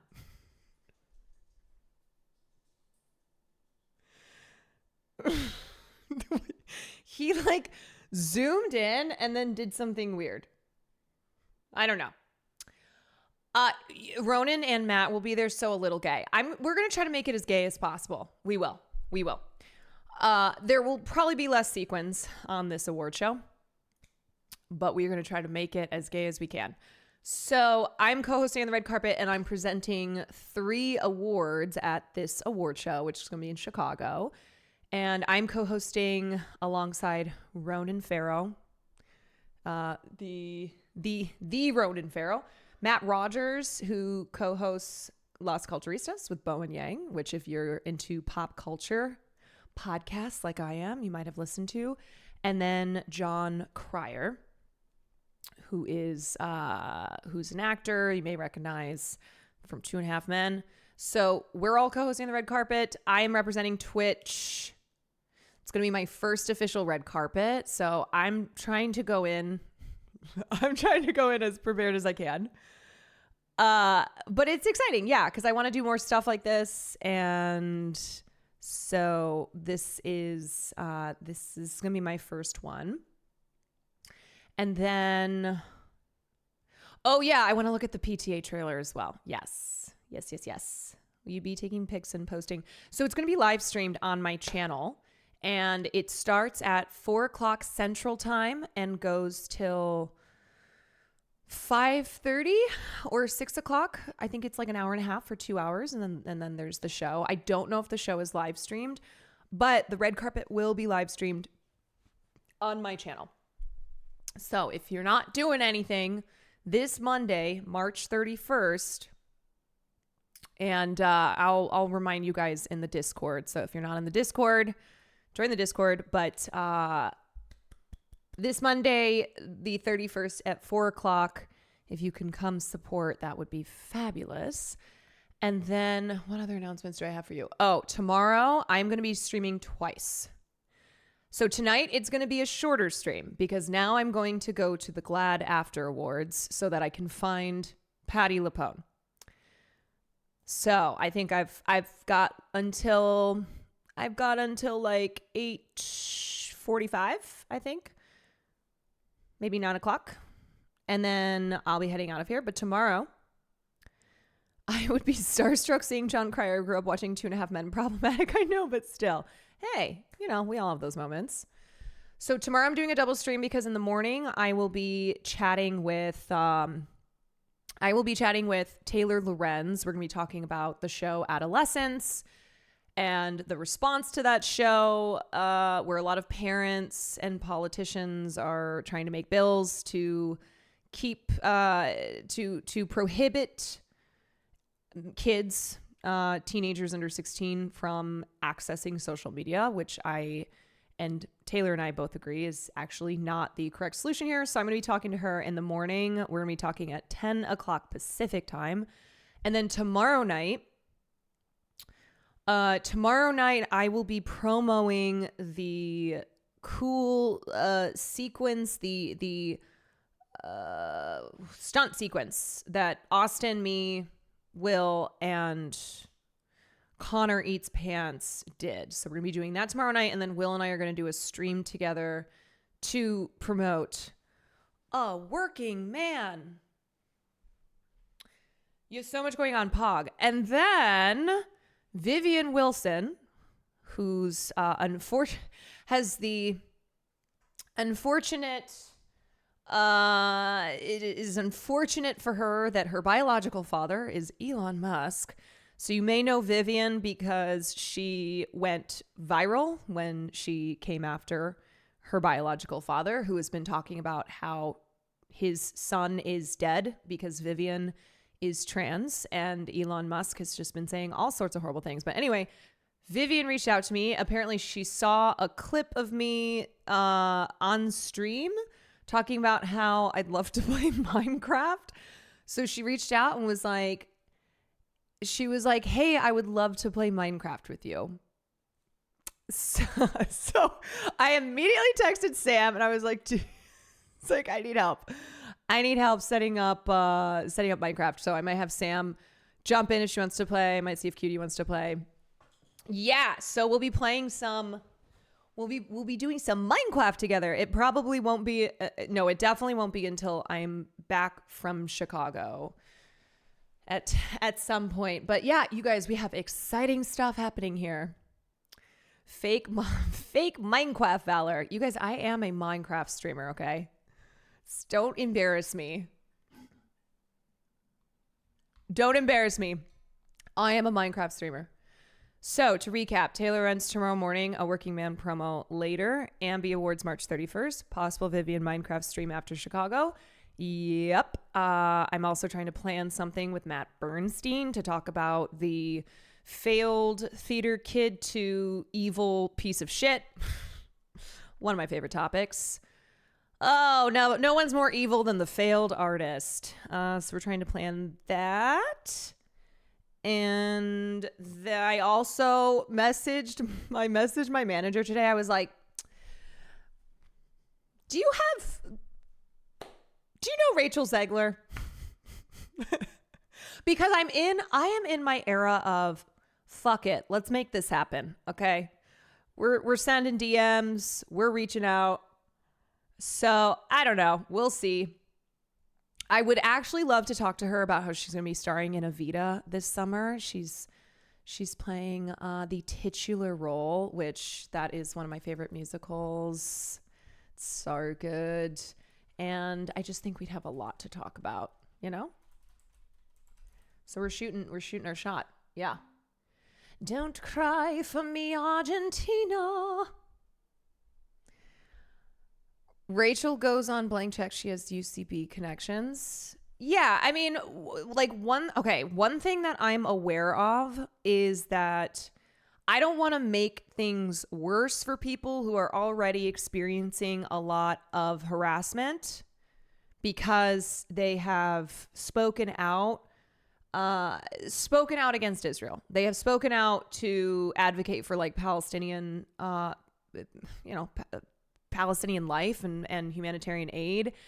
So on the one hand, I don't want to open them up to more harassment.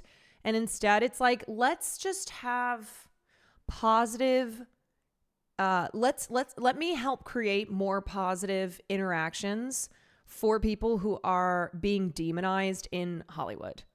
For people who have been through these harassment and smear campaigns by the media, who are getting blacklisted, who are facing consequences in Hollywood. So I don't want to basically, like, if I were to ever get to talk to a Melissa Barrera or Rachel Zegler, it wouldn't just be like, hey, so how about this smear campaign? Like, so you're getting blacklisted in Hollywood type of thing, where I don't want to put them in a position where they have to just like keep talking about this.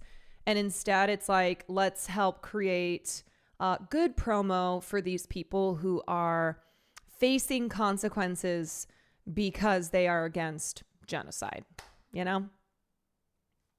Uplifting good people. Yeah. And like, that's something that I'm going to try to start doing with my own content, with my YouTube videos.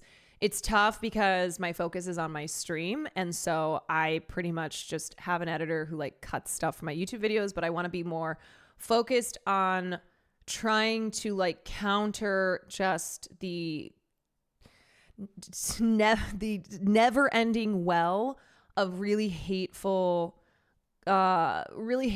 content that, for instance, is really popular to make about somebody like Rachel Zegler, where if you put out a video that's like, Rachel Zegler is a narcissist, Rachel Zegler is the reason Disney Snow White is failing, like, go woke, go broke, Rachel Zegler's just can't stop talking type of thing. There's so much of that content online, and I'm trying to clear some of it out. My YouTube essayist era, yeah, I don't know. We'll see. I'm not like fully at a point where I can sit down and like make a YouTube essay that is not repurposed content from my stream. But anyway. Did you want that JoJo Siwa story that you mentioned earlier? I did want that JoJo Siwa story. Have you seen Glee? Narconis. I was a theater kid. I was in high school from 2006 to 2010, and I was a theater kid. Oh, yeah. Oh, yeah. My theater friends and I got together. I think it was Thursdays or whenever the fuck it was on every week. And we watched it every single week. Every single week. The Kwan surgeons, if you will. Yes, the Kwan surgeons. I think what most of these people in that situation fear, though, is a live stream because they can slip up and not have a chance to correct themselves. And I get it. Yeah, I do. I think it's something that even I, who has a lot of practice live streaming, that's still something that goes through my head where, let's say I'm tired and I just am not, I'm not thinking about every word that comes out of my mouth, or I say something and then I get clipped out of context type of thing. It is. Live streaming is amazing because it is happening in the moment. And there's a lot of those like I was here moments where it's just not the same if you watch the VOD. And you're also like, if you listen to commentary on Twitch, if you listen to anybody giving their opinions on politics and pop culture, like you're getting it raw. You're getting it raw. It's unedited. It's the chat is participating. But then on the other side, live streaming, you make mistakes or you don't articulate something the way that you necessarily wanted to in that moment. Or you've been talking for hours and you're tired and you just don't even realize that you've said something that your haters are, that's just going to feed them and give them more room to harass you, whatever it is. And so I know that there are a lot of celebrities who are not super comfortable with Twitch as a live streaming platform. I think Twitch in general is still kind of gaining in its legitimacy in the entertainment space. Like I'm sure at the Ambies, an award show like the Ambies, there's going to be people who don't know what Twitch is, even though Twitch is sponsoring the award shows, which is why I'm going. But yeah, so Twitch is still, live streaming is still, it's still new. There's a lot of people in the media and entertainment spaces that don't fully understand it, that may just be learning about Twitch. So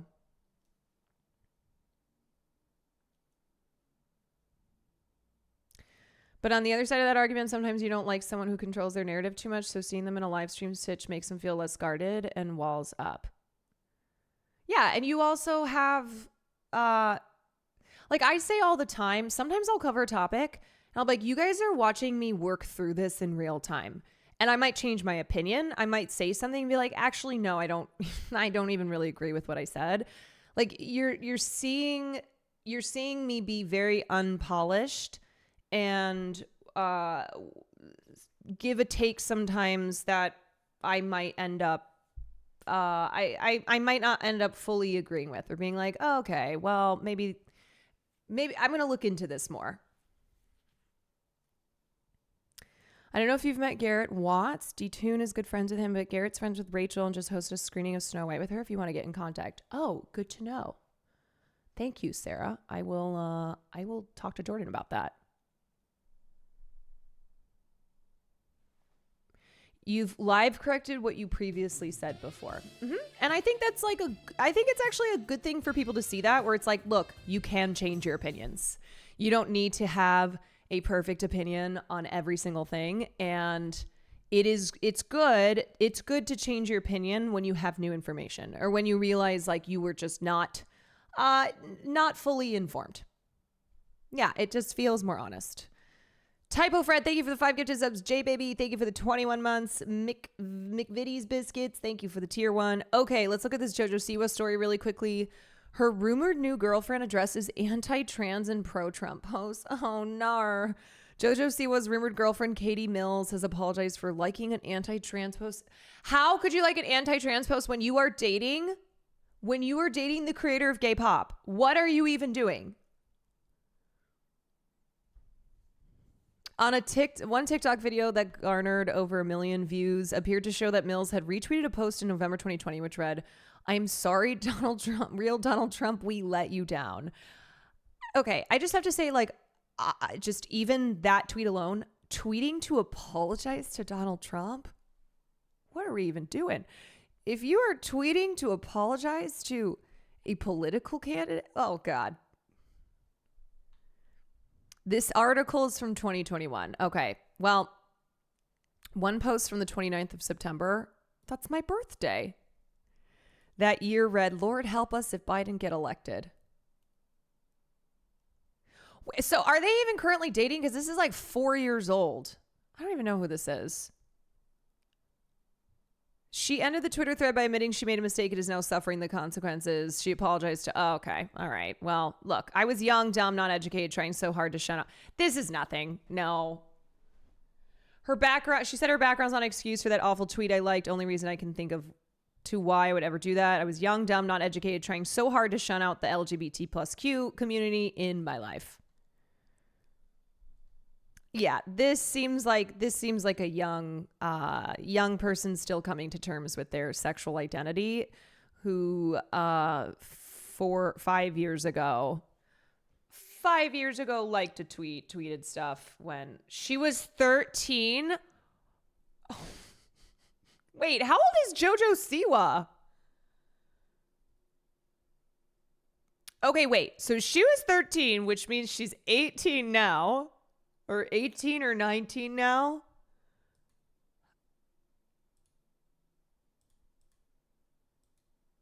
How old is JoJo?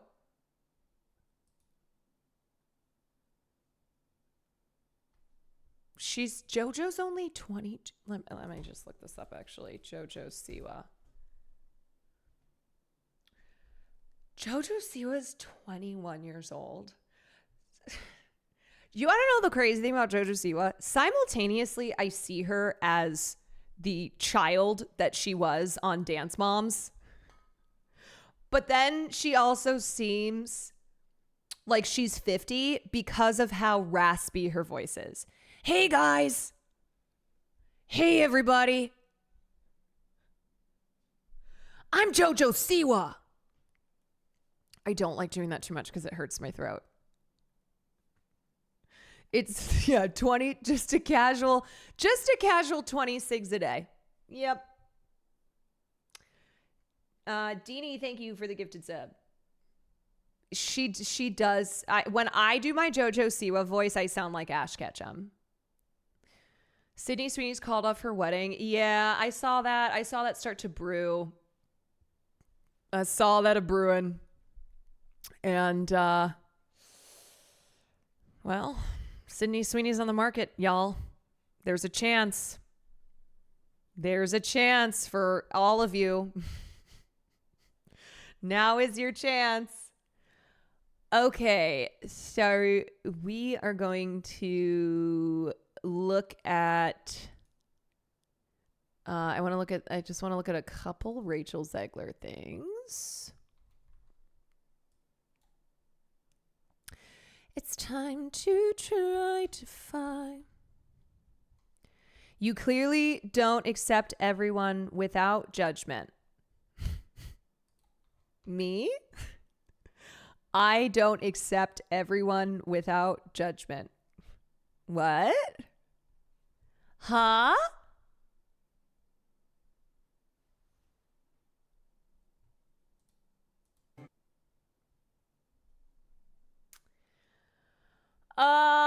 Do you think she'll date me and my wife? Sydney, you could ask. You could try and figure it out. I do have the Paul Thomas Anderson trailer that I want to look at. Okay, let me get a spot of water because I'm parched. Hold on.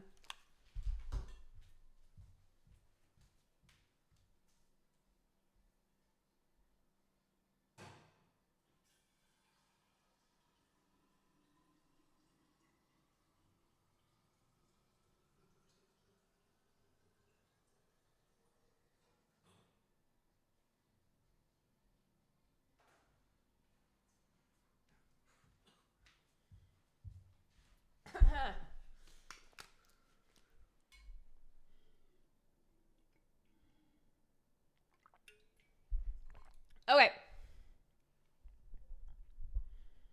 La la la. Hogan, thank you for the gifted sub.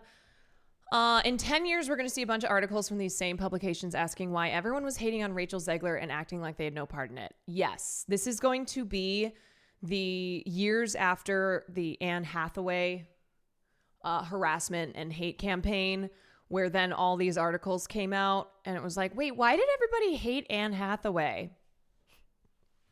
You know how that happens? Or like with Britney Spears, we'd be like, oh yeah, no, the media and the public were really cruel to Britney Spears. Why did we do that? Why were we so awful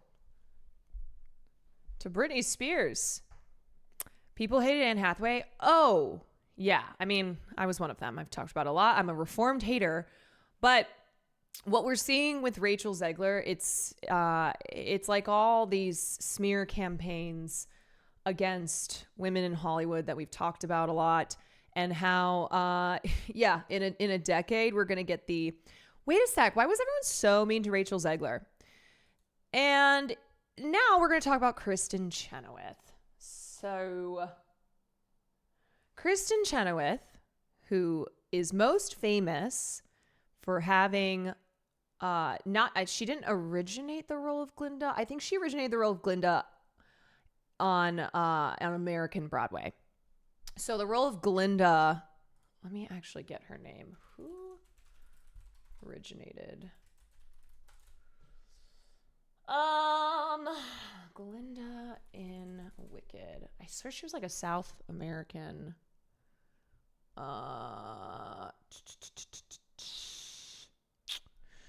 I can't find the name of the woman who was technically the first to play Glinda, but Kristen Chenoweth originated the role of Glinda on Broadway. So that's how that's probably how most people know her, and then she's been in a bunch of stuff since. But she came out, made a couple comments supporting Jonah Platt. Jonah Platt, who is the Nepo son of producer Mark Platt, who produced movies such as Legally Blonde. He produced Wicked, the Broadway musical, as well as Wicked the movie. He also produced Dear Evan Hansen, which one of his other sons, Mark Platt, starred in as a 27-year-old high schooler. And anyway, Jonah Platt, we talked about this yesterday, but he replied to someone on Instagram in a way that just completely embarrassed himself, and gave us such lines as, "My dad, the producer of enormous IP, of enormous piece of Disney IP, had to leave his family of 4 adult children, had to leave his 4 adult baby children and fly across the country to New York City to go reprimand Rachel Zegler." So Kristen replied underneath, I don't know what this is. What is this, Instagram or something? And she wrote, "Jonah's a very talented singer and actor." Well, what I would say is Jonah's success in his life has been because of his father. And now he's an almost 40-year-old man who the Nepo has kind of run out for him. And all he has is a podcast. That's what Jonah Platt does. Jonah Platt is an example of how you can have all of the nepotism in the world and have benefited from it and still not get starring roles, still not have a flourishing career because you're just not that good. The Nepo ran out. But Kristen jumped in to defend him and then also wrote, "The Platt family are amazing, folks." So what I want to point out is that she has clearly chosen her time to jump in. And this is a statement. This isn't just supporting the Platts. This is supporting the Platts and everybody who is engaged in a hate campaign against Rachel Zegler and blaming her for the dismal failures of Snow White. And it's crazy to blame it is crazy to blame Rachel Zegler, the lead of the film, for the corporate and for the really bad corporate decisions that were made and the creative failures of the team who worked on Snow White. She also liked a video on Insta that was making fun of Rachel. Yes. So further then, because maybe you're like, oh, well, she's just, she's friends with the Platt family and jumped in to defend them. This isn't about, jumped in to be like, they're great people, leave them alone. This isn't about Rachel. Well, she also liked this video of someone making fun of Rachel's face at the Oscars. Yeah, because remember, if you're famous, people will find out what you've liked, what you are looking at online, and they will track that shit. So she wrote this. She liked this video about of someone being really mean to Rachel Zegler. And here's the thing. It's like, this is a young theater actress who, remember, Rachel Zegler 5 years ago was an unknown. She responded to a Twitter post, a casting call on Twitter for West Side Story. And out of the entire world, Rachel Zegler, who at the time was starring in Shrek 2, I think in her high school. Her high school was doing a production of Shrek, maybe Shrek 2. Like, that's how normie she was. Okay, just Shrek the musical. All right. I mixed it up with how this community is always wanting me to watch Shrek 2 for film night. She was doing Shrek the musical at her high school. She was just a total normie. She responds to this casting call on Twitter, and Steven Spielberg, who was the director of West Side Story, ended up casting her for the role. So Rachel has only been around for 5 years, and she's only 23. She is very young. She has had to, in just the 5 years of going from a nobody to winning a Golden Globe and starring in a Best Picture film as her acting debut, she has had to navigate so much harassment and hatred in this industry. And there's a lot of people who have been writing about how Rachel is a person who always goes out of her way to like thank the crew of any show she does, be it on stage or be it a film. And she, like, the reason that she's endured so much harassment is, one, she is Latina, and so when she was cast as Snow White, the misogyny and racist brigade came after her, of course they did. And for the last couple years, because I think it was 2019. Wait. It's been like at least 4 years, 3 or 4 years since the Snow White, since everything with Snow White began. So I think it was like after she did, no, it's even longer than that, because she was still doing West Side Story, I think, when she got cast as Snow White. So I think it's been like 5 years. So almost her entire time in Hollywood, she has been subjected to, she's just been subjected to just the grossest shit. And like, that's just so much hatred that is thrown her way. And now she's being set up to take the fall for the bad box office numbers for Snow White. And what Disney is banking on is that there are enough people online and enough media pundits and commentators and just random social media users who already have this hatred of her because of these racist and misogynistic hate campaigns that are directed at like any performer of color, any queer performer who stars in a big piece of IP. And they are banking on that to do essentially their dirty work so that they can be like, yeah, it is Rachel. It has nothing to do with us. We certainly shouldn't lose our jobs because we made some really, really terrible decisions here. I've been Rachel Zegler has been the it girl forever. She's a thespian legend. She's been that girl, and people saying she's untalented are the worst. Rachel Zegler is absolutely not untalented. Like she's insanely talented. I've been watching her since she's been posting on her YouTube. Her cover of Mean Girls was the blueprint. You heard it here. Christian Mingle. Rachel Zegler has been the it girl. She is already a theater legend at the young age of 23.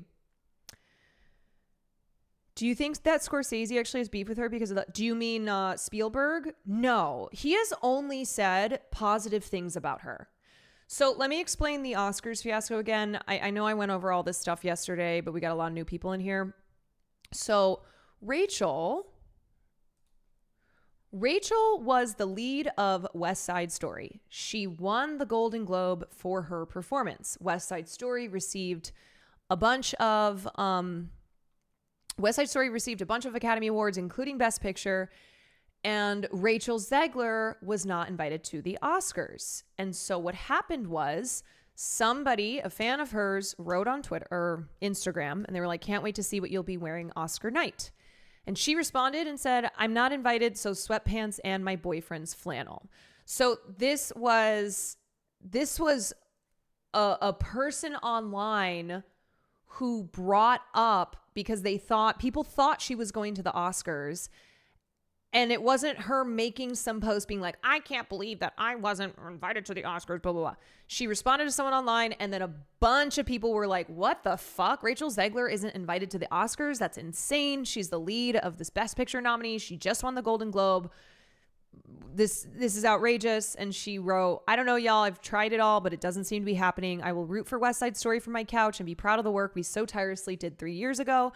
I hope some last minute miracle occurs and I can celebrate our film in person, but hey, that's how it goes sometimes, I guess.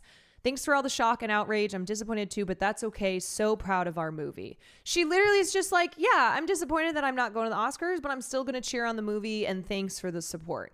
And then she went on Twitter and said, my goodness, folks, appreciate all the support. I really do. We live in such unprecedented times and a lot of work behind the scenes goes into making movie magic happen. That goes for film productions like the one I'm so lucky to be currently shooting in London. And award shows alike, and she's referring to Snow White there, and award shows alike. Let's all just respect the process and I'll get off my phone. And because there was a lot of noise from fans of Rachel Zegler and people who were just made aware of the fact that she wasn't invited to the Oscars and she absolutely should have been, the Academy ended up, Disney / Amblin / the Academy made it happen. They were like, okay, actually Rachel Zegler is invited and we're going to have her present. So she not only ended up being invited, but then she presented at the Oscars and everyone was like, woohoo, you should have been invited in the first place and we're happy to see you here. Thank goodness I was worried I saw that stupid article. No. Okay, so this is what I've been pointing out the last couple days. I want people to understand the anatomy of a smear campaign. All right. This Variety piece that came out, written by Tatiana Siegel, this is a hit piece. Tatiana Siegel is a journalist who has previously done hit pieces on Melissa Barrera. She wrote pieces that were pro Justin Baldoni and as well as pro Johnny Depp. And so this has been her thing. So this latest piece of hers, Inside Disney's Snow White Fiasco, Death Threats, Beefed Up Security, and a Social Media Guru from Rachel Zegler, she frames this piece, which is a smear piece against Rachel. She frames this in a way to make Rachel look like the villain of the whole story here. So this tweet here, what a publication will do is they will obviously tweet when a story drops. They tweeted, I think, at least 6 or 7 different tweets for the same story, and it's all framed in a really bad faith way to make Rachel seem like she's problematic. That, oh, I don't know anything about this Rachel Zegler. I'm not going to read this piece, but look at this tweet. Rachel Zegler reportedly had strained nerves at both Disney and Steven Spielberg's Amblin Partners when she complained on social media that she wasn't invited to the 2022 Oscars as the star of Best Picture nominee West Side Story, a film distributed by Disney. Ooh, she sounds like she just complains about stuff all the time. She should just be grateful. Sources say she had just begun production on Snow White in London, and Sean Bailey, then president of Walt Disney Studios Motion Picture Production, declined to cut her loose for the telecast. After Zegler aired her grievances publicly, the Academy provided her with a ticket even though she wasn't nominated. So you got to hear this language. You got to see the way that this is framed. And what this is doing is it's making it out what Tatiana Siegel, who wrote this piece, wants you to take away from it is that, hey, people don't get invited to the Oscars all the time. And yet Rachel Zegler, because she's a bitch and a narcissist and very problematic, she went online and complained about it. And because she aired her grievances publicly, then it caused the studios to have to jump into action and take care of this problem. And I showed you these posts of hers online because it's making it, yes, they want to make her seem difficult. They want to make her seem that Rachel Zegler is just a problem. And I'm telling you, the reason they're doing this too, I bet, one reason, is that Hollywood wants to blacklist Rachel Zegler. Young actresses like Rachel Zegler, Melissa Barrera, they have been facing threats to their careers. They are at risk of being blacklisted. And so if there is all of this negative media around Melissa Barrera and Rachel Zegler, then it manufactures consent for their blacklisting. That's what it does. It's like, oh yeah, just like all these other actresses who have been labeled as difficult, because that's something that we love to not... We love to label women as difficult and then treat that as a death sentence. So Katherine Heigl, so many examples of actresses who were labeled as difficult and basically had to leave Hollywood. Yeah. And then meanwhile, you have so many male abusers in Hollywood who don't face any career consequences that are at all proportional to the harm that they have caused. God, take what they are going through and give it to Gal Gadot. Right. And then it's like there's no mention of Gal Gadot in any of this when they talk about Rachel's controversial political positions. Gal Gadot being a former IDF soldier and a literal propagandist for the state of Israel and has been doing propaganda for them throughout the whole Snow White filming and press tour. That doesn't get seen as political. That's seen as, well, Gal Gadot, it's personal for her. That was one thing that Jonah Platt wrote in his response to a stranger online. He's like, Rachel doesn't even have he was basically like, Rachel doesn't even have anything to do with this, whereas Gal is Israeli.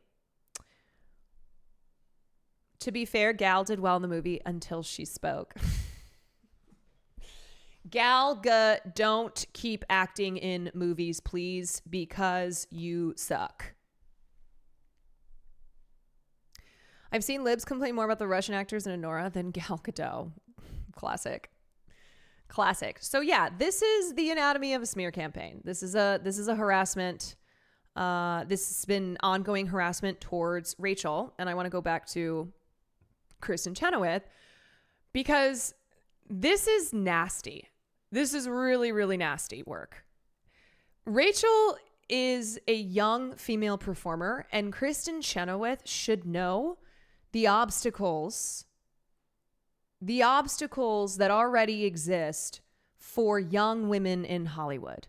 And Rachel comes from theater. I can imagine, like a lot of theater people, that Kristen Chenoweth is maybe a hero.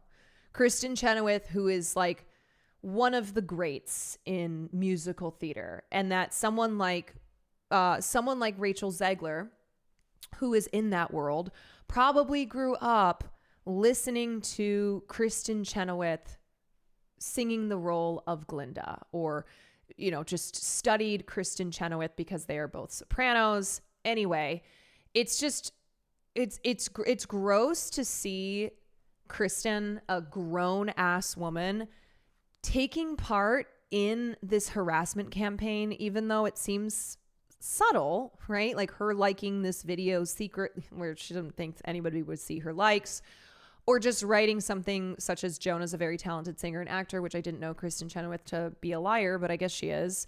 And it's nasty work.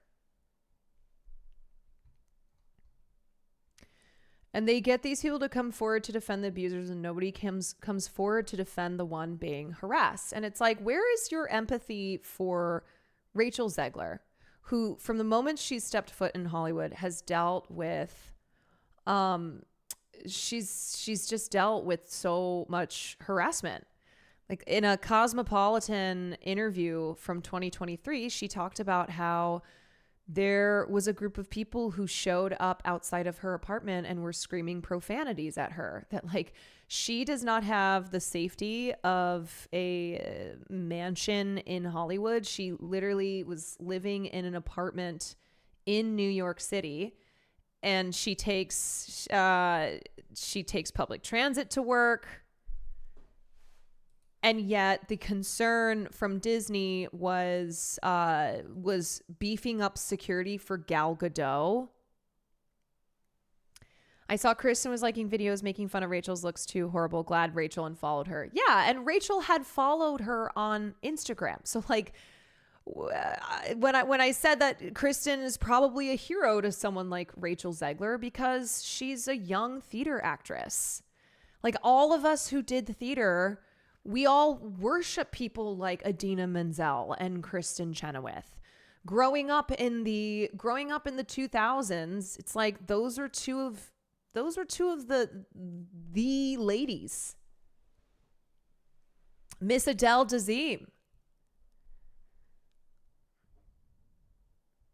Rachel's a young girl who's very loved within the theater community, and she has arguably the biggest hate campaign on her in her career right now. Why in the world would you go defend the Platts? Like, why say anything at all? Yeah, like that was very intentional. Rachel's been getting treated awfully for 5 years and not a word was said, but these men get criticized for their treatment of Rachel and suddenly it's defending them on multiple posts. And it's just like, women, when are we going to stop doing this? It's like you're going to jump in to defend Jonah Platt, this loser who absolutely embarrassed himself in his own Instagram comments. The 38-year-old adult baby son of Mark Platt. You're gonna come to his defense, and for the last 5 years, you've said nothing to defend Rachel? Huh. Yeah. Mark Platt, who had to leave his family. He had to leave his family. Rachel Zegler reveals Ariana Grande reached out to her to give support. I don't know when this was from. She was like, if you need anything, I'm here. She's so deeply kind. She's gone through so much in the public eye, and I've always really admired her courage in the face of all that. And then it's like, I remember when Rachel Zegler defends. Who's the actress who was cast as Juliet? Francesca Amawuda Rivers. Yeah, so here's somebody who went through their own just disgustingly racist harassment. Francesca Amawuda Rivers, who was cast as Juliet alongside, she was cast as blah, blah, blah, alongside Tom Holland. Yes, because Rachel was cast alongside Kit Connor in a new, like a modern Broadway adaptation of Romeo and Juliet. And then Francesca was cast as Juliet in the West End production alongside Tom Holland. And a lot of people were really nasty towards her. Death threats, hate mail, etc.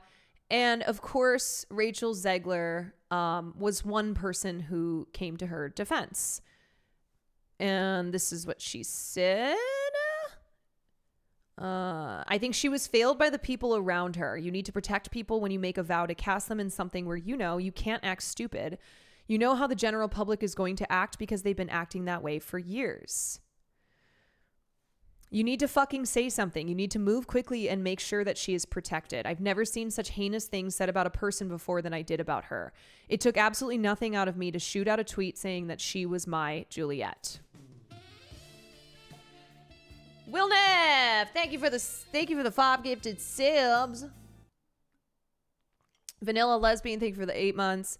So what Rachel is calling out is the same behavior that Disney is now doing to her, where they are not protecting her at all and allowing people to be vile towards her. Brooke, thank you, sweet thing.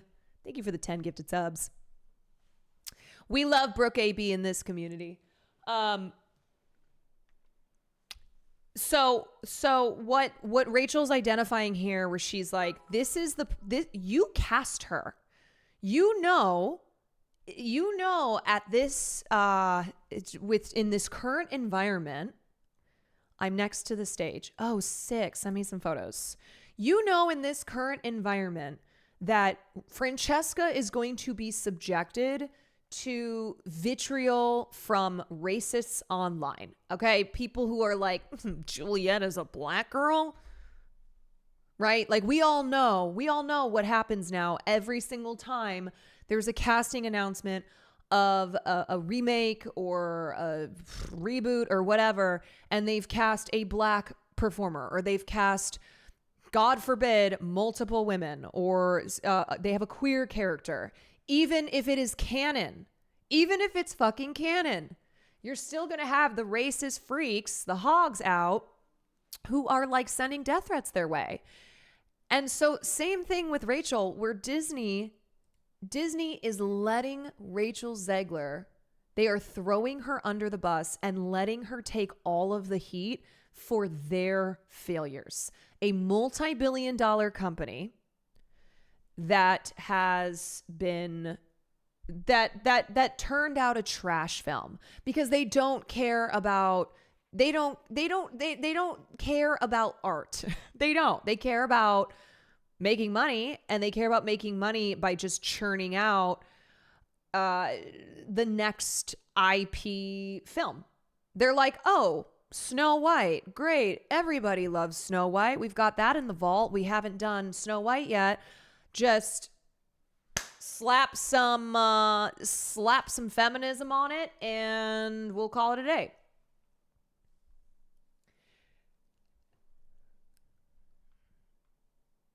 Yeah, it's just and as I said yesterday, when a film with a white male lead, or directed by a white male, written by a white male, when films like that flop, people laugh. They're like, haha, Joker 2, Morbius, it's Morbin time, or just the number of examples I could use. But you don't get the discourse of, well, I guess that we just can't have white male characters anymore. Right? I guess this is a sign that if you have a white male lead, then your film's gonna bleed. That's it. That's all.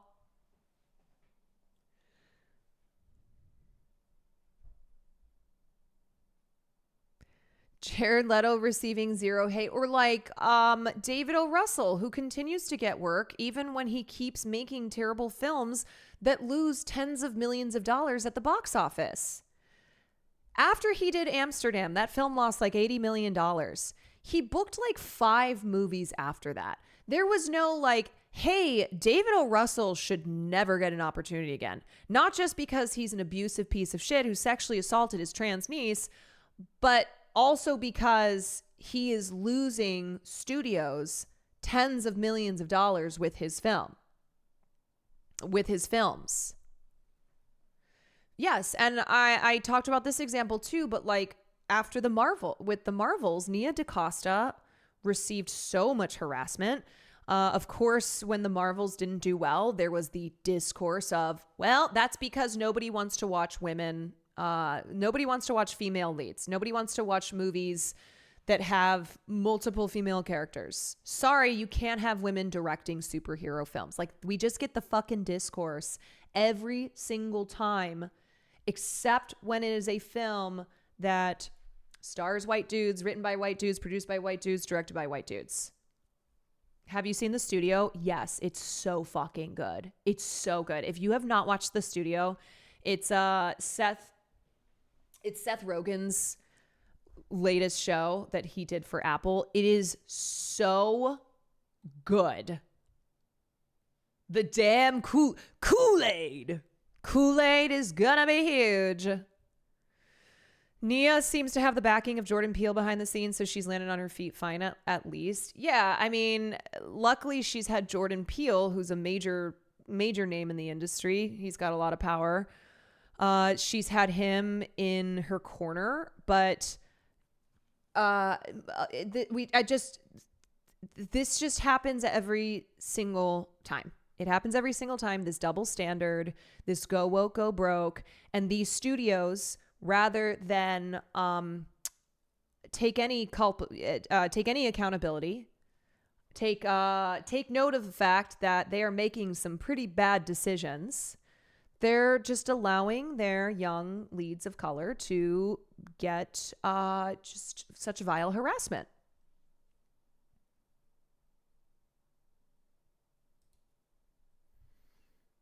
This is what you're talking about. They did this for the Mistress of Genocide, but they didn't show up for Kelly Marie Tran, Moses Ingram, Halle Bailey, Amanda Stenberg, or Rachel Zegler. Yeah. So additional security for Gal Gadot, mother of four. It's because she's a mother of four. Yeah. So it's interesting to see who Disney protects, like who these companies, who these major corporations will protect, and then who they won't. And I think you can put the pieces together.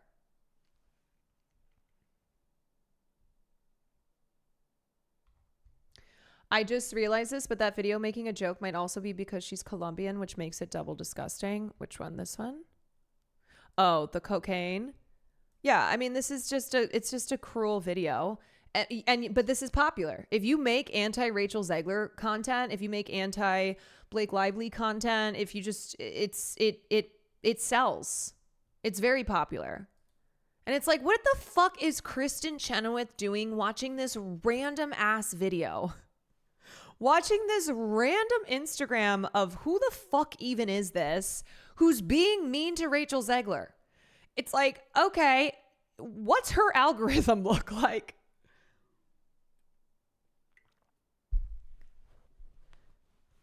Did someone send this to her because she's a Rachel Zegler hater? Even Rogan's getting in on the Blake hate? Of course, because it sells. It's the popular narrative. Okay, let's watch this video. All original animated version versus live action of Disney. It's become a permanent fixture in Hollywood. This is about the live action remake trend and how it has gone downhill. These films, with exceptions, have gotten worse and worse when it comes to critics' ratings. Feels like new ideas are running dry, and studios keep turning to past successes. This is the real issue here. It's not about Rachel Zegler. It's about these films being fucking trash. And if you are using existing IP that is just not that exciting and is not going to draw in the millions of people that you need to like buy a ticket and watch the film, then you're doomed from the beginning. Animation remaster from 50 years ago might be enough, but the obsession with realism is here to stay. This has officially gone too far. A live-action remake of a 70-year-old animated classic might still make sense, but just months before Moana 2 hits theaters, Disney is already filming its live-action remake, with Dwayne "The Rock" Johnson reprising his role. And that's not all. A Tangled remake has also been confirmed, with rumors that Florence Pugh could play Rapunzel. And this is just the beginning. Today, we're taking a look at all the live-action remakes so far, how audiences have received them, and whether they've been box office hits or complete flops.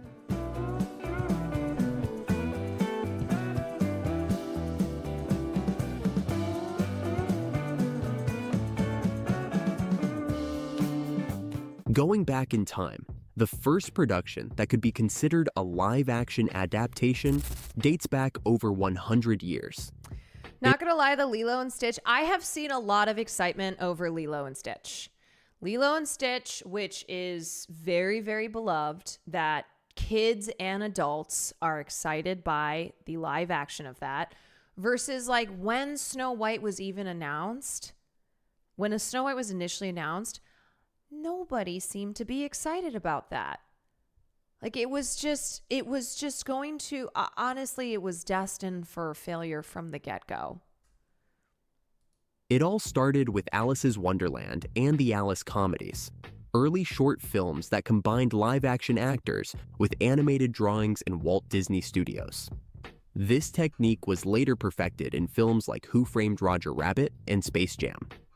However, despite their success, this hybrid style was unfairly abandoned, left behind as just a transitional phase on the way to the new era of computer-animated films. There's often confusion about which film was the first true live-action remake, and, surprisingly, Disney wasn't the pioneer. The Jungle Book, originally published in 1894, is a collection of short stories by British author Rudyard Kipling, who was born in India. Disney adapted the story into an animated film in 1967. While it wasn't the most faithful version, it became the most well-known. Mighty Manny, thank you for the prime. However, Deanie, thank you for the bits. an earlier live-action adaptation had already been released in 1942. Then, in 1994, Disney released Rudyard Kipling's The Jungle Book, which some consider to be the first live-action remake. But here's the catch. It wasn't actually a remake. Instead, it was more of a sequel to Disney's 1967 film. A similar situation happened with Steven Spielberg's Hook, 1991, where Robin Williams played an adult Peter Pan. A vastly different take from Disney's 1953 animated version.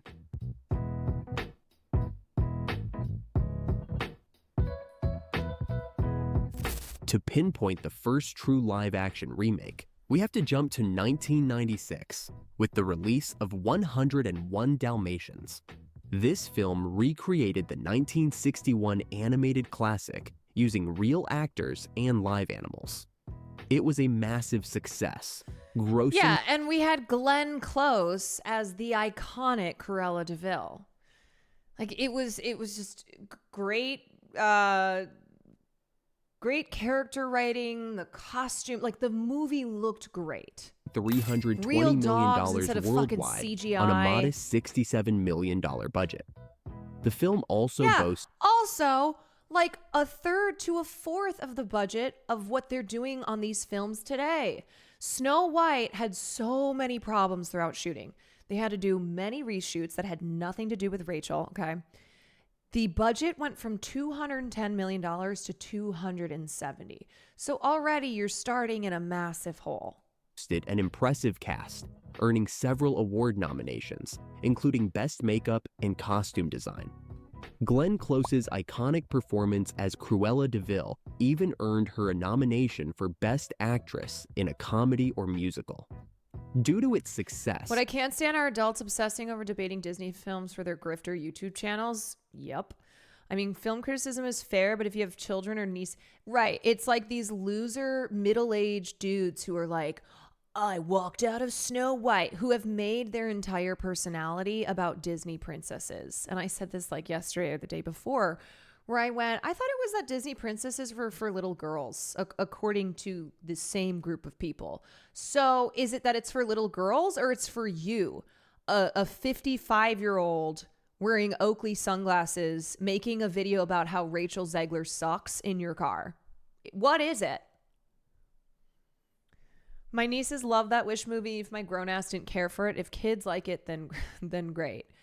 Yeah, and it's not to say that live action films can't be for adults, but what's happening is that if the live action film looks like shit, and if it's just not exciting to a wide enough audience, then it's just simply not going to make the money that they want it to at the box office.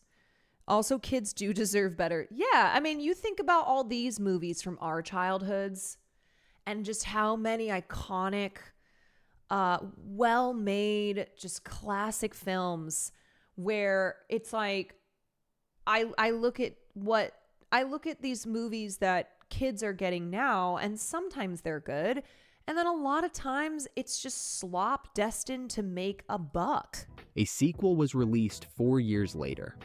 However, it was a critical and commercial failure, another case of stretching a story beyond what was necessary.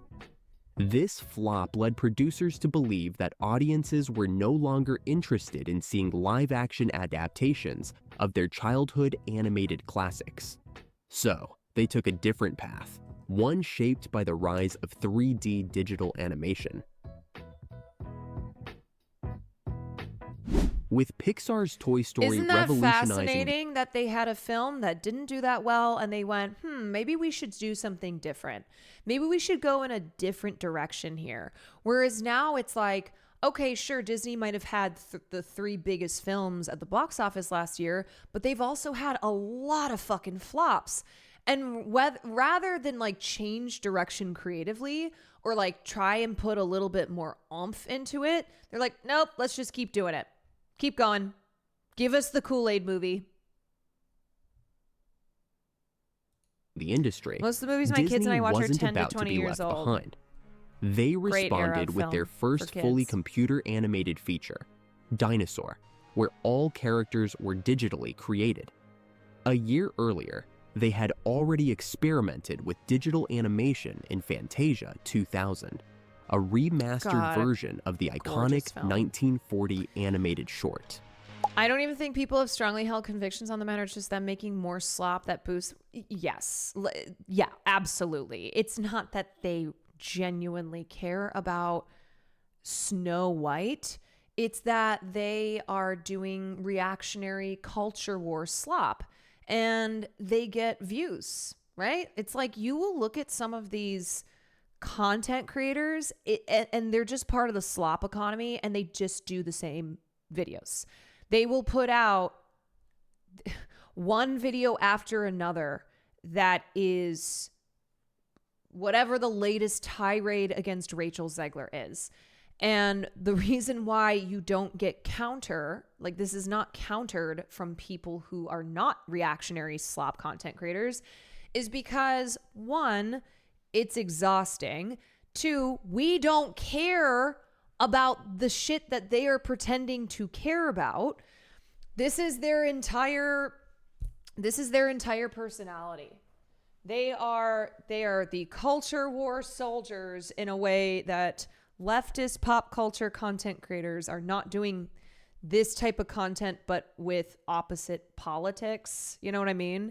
And so in that New York Times piece where Disney was like, well, we kept seeing Megyn Kelly and all of these reactionary right-wing content creators making a lot of noise. We were hoping that the left would support like our decision to make Snow White a feminist modern hero, would support Rachel Zegler. I was like, but this is it's so silly in the first place that these companies are paying attention to this noise online. Like, it is ridiculous to think that your average moviegoer is going to make their decision on whether or not they're going to see a movie based on what the lead tweeted.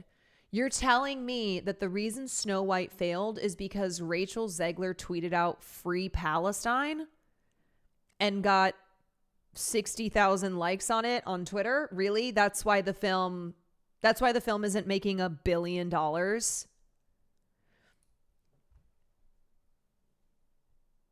Yeah, let's use a feminist here. Let's brag about how Snow White's going to be a feminist hero and then throw our lead under the bus for standing up for what she believes in. And the other thing that's crazy is like acting as if Rachel Zegler is the first person to star in a Disney princess live action remake to say, "Oh yeah, but she's going to be she's going to be a hero this time. We're updating some of the, we're updating parts of the story that are just a little outdated. And this time she's a girl who she is going after she's going after what she wants in life. She's a strong feminist hero." It's like they say this for all of these films. When Lily James was cast as Cinderella, this is what she said in an interview. "This is a girl that's not sitting around waiting for a prince to come and save her. She's got this unbelievable strength, and it doesn't come from fighting or from what happens. It comes from within." That literally is the same thing that Rachel said, except you don't see a smear campaign against Lily James. And then Emma Watson, when she played Belle in the live action Beauty and the Beast, she was discussing how Belle is going to be new and modern. And she was like, "I love that in our version, Belle is not only odd and doesn't fit in. You see her reading and she's actually an activist within her own community." It's like, this is the kind of copy paste now of updating these Disney princess films. It's like these films that have these really iconic, classic Disney princess characters. And now you're setting them for a modern audience, for little girls who want to like see these women be heroes. And so the leads all are talking about they're all saying the same thing. A modern version would have made Belle the Beast. Yeah. Right. Like this is what Disney's right. Like Disney, this is part of to be clear, this is part of marketing. Disney is the one making these decisions. They're the ones hiring these writers, and they're like, "We're going to make this. She's a Disney princess, but also a feminist hero." And then the actresses, when they go off and do press for the films, they're talking about how exciting it is that they get to play this really iconic role, but updated for modern times, and how they can't wait for all, little girls, but also little boys to see that these Disney princesses don't need a prince to save them at the end of the day.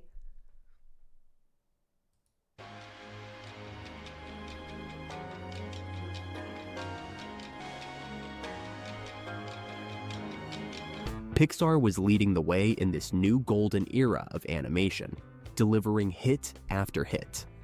While Pixar and Disney had a business agreement in which Pixar employees handled production, while Disney provided funding, marketing, and distribution, tensions grew over revenue sharing and copyright ownership.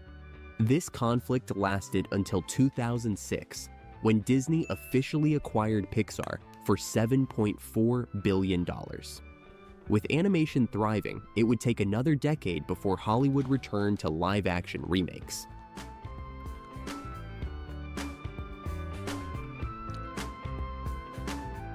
Remember, guys, there was an era where they weren't just churning out one live remake every year. We are now at a point where Disney is releasing one live action remake film every year. Alice in Wonderland. Based on Disney's 1951 animated film and inspired by Lewis Carroll's classic novel, Alice in Wonderland has been adapted countless times. The original story consists of 2 parts, but despite its fame, Disney's animated version was never one of the studio's biggest hits, barely breaking even at the box office. While Tim Burton's version tells a similar story, it makes significant changes. Alice is now an adult, and new characters are introduced. Adaptations of Alice in Wonderland date back as far as 1903, with silent black and white versions, followed by a star-studded 1933 production. The reason for so many adaptations? Lewis Carroll's works entered the public domain 50 years after his death, making them free for anyone to use. Tim Burton's Alice in Wonderland was a massive success. Remember Carol Channing? Carol Channing, who starred as the White Queen in Alice in Wonderland in 1985. And now she's my ventriloquist doll. Featuring his signature dark and whimsical style, stunning makeup, and a star-studded cast. With a $200 million budget, the film grossed over $1 billion worldwide. It was popular enough to justify a sequel, but like most follow-ups, it flopped.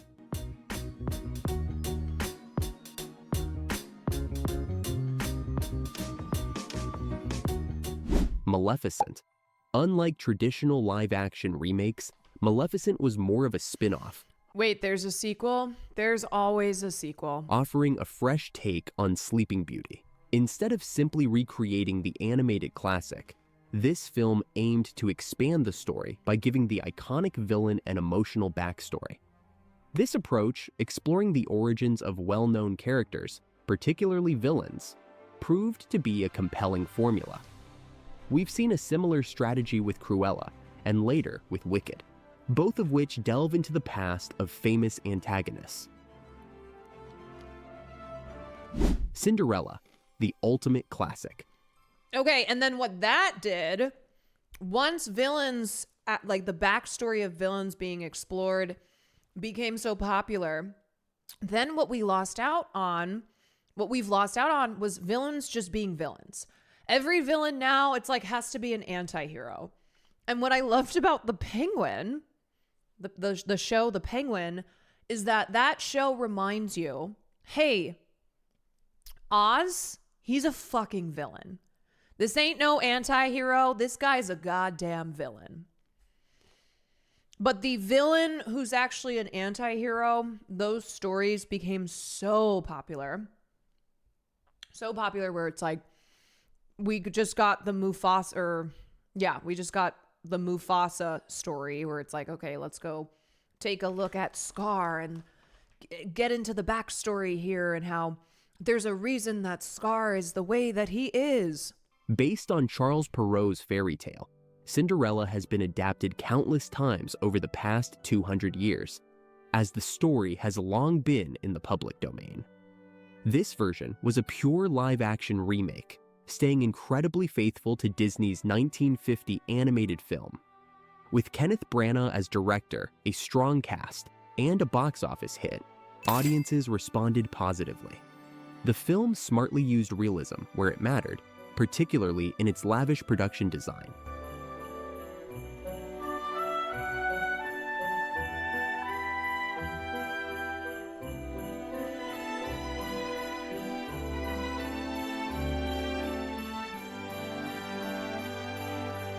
The Jungle Book. As mentioned earlier, Disney had already released a live-action Jungle Book in 1994, Rudyard Kipling's The Jungle Book. But since that version was more of a sequel than a remake, it didn't quite resonate with audiences. In 2016, Disney went back to the original 1967 animated film, bringing it to life in a stunning CGI-heavy production. Unlike previous remakes, this film had a major challenge, making the animals talk while maintaining realism. This marked the beginning of a new phase for live-action adaptations, the era of hyper-realistic CGI animals.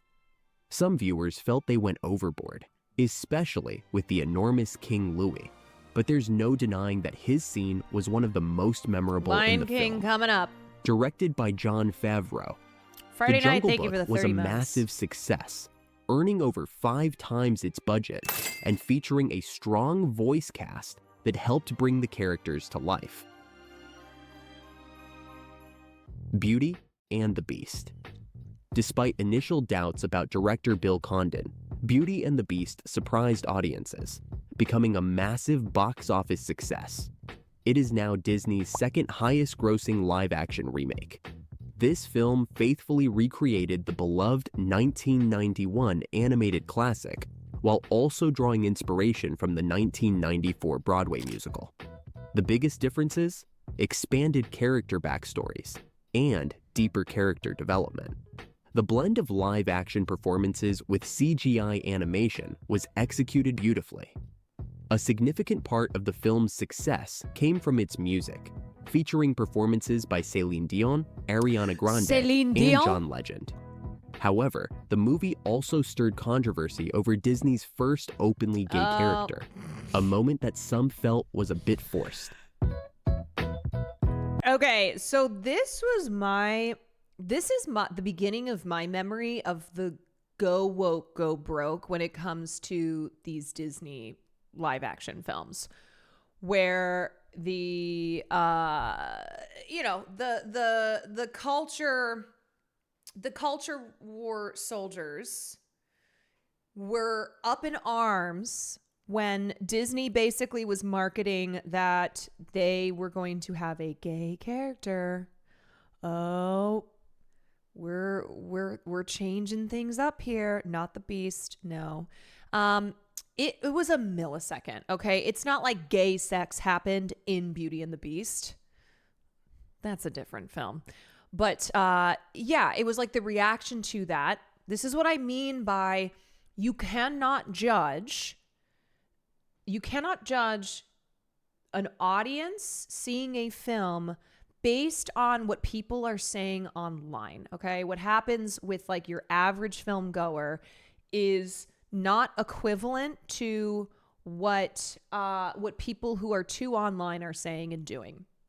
So you had the reactionary chuds who were like, "Oh my God, they're making Beauty and the Beast gay. It's gonna be a gay character," and the film was still a success. Even though there was a lot of noise online about having this fucking gay character. Right. Real people didn't give a fuck. Real people aren't paying attention. People offline, or people who are not chronically online and making all of their, basing everything in the world off of what is happening on a platform like Twitter. That's not what's factoring into their decisions. Real life is not Twitter. I know. We have to remind ourselves of that. We go to the after party. Yup. Oh, wait. Will said I don't know how long I'm going to... Dumbo, a different take on a classic. Tim Burton's Dumbo is a special case. While it's based on Disney's 1941 animated classic, the live-action adaptation made significant changes, completely erasing the original's essence. Disney opted for a more realistic approach. The animated Dumbo was a fable, meaning the animals could talk and narrate the story. In this version, however, the animals remain silent, forcing the introduction of new human characters while eliminating beloved ones, like Timothy the Mouse, Dumbo's best friend. Another major omission was the famous pink Dumbo's elephants when on things parade started scene, getting rough. a surreal sequence of hallucinatory imagery caused by Dumbo accidentally drinking alcohol. Like, okay, anybody who watched the Dumbo trailer or even saw the film, it looked bad. It did not look good.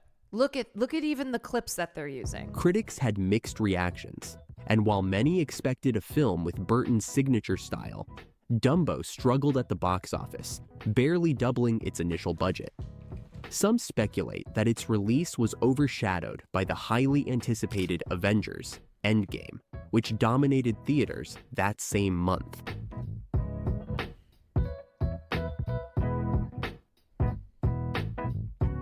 Aladdin, a surprisingly huge success.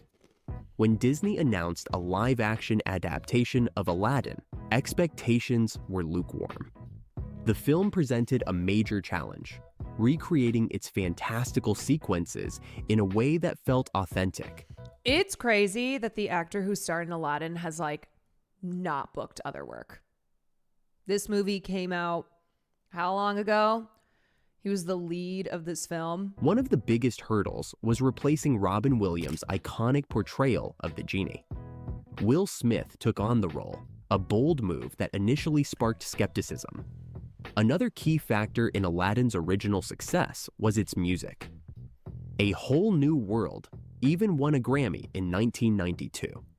I can open your eyes, take you wonder by wonder, over, sideways, and under, on a magic carpet ride. A whole new world, a new fantastic point of view. No. The live-action version expanded Jasmine's backstory, giving her a stronger narrative arc and adding new musical numbers. While reviews were mixed, the film was a massive financial hit, grossing over $1 billion worldwide on a $183 million budget. Because the thing is everybody fucking loves Aladdin. So even if you went in, like I pretty much watched most of Disney's live action remakes until probably a year or two ago. I just stopped. I was like, I'm not watching these anymore. But even going into this film being like, well, it's not Robin Williams, I think that this will probably just not be that great. I still went and saw it because I fucking love Aladdin. Like Aladdin just had such strong, it's such strong IP. It has so many fans. And so because this was still this was also before we just got in this constant churn of live action remakes, it made $1 billion. Mulan was the live action. I looked forward to oh, I know. And it was bad. It was bad. Don't get me started. Don't get me started. The Lion King, a photorealistic experiment. Hassan Scam but going was David it the 12 really a Months. live-action movie? Technically, no. The 2019 remake of The Lion King used photorealistic CGI animation and did not feature any human actors. The film is almost an exact replica of the 1994 animated classic. The biggest challenge? Making the hyper-realistic animals talk like humans. While the Yeah, and that was the problem, is that they were so hyper-realistic and it was so faithful to the original that it didn't work. Yeah, it lost the charm. The fact that the animated film felt more human, felt more, you just connected with it more than the live action. Yeah, it was lifeless. animation was technically impressive, the realistic designs made the characters feel somewhat expressionless. Musically, Disney couldn't afford to fail. Bringing back Hans Zimmer was a crucial decision, but replacing Elton John with Beyoncé was a bold move. The result? A record-breaking success. The Lion King became Disney's highest-grossing live-action remake by far, earning $1.6 billion on a $260 million budget.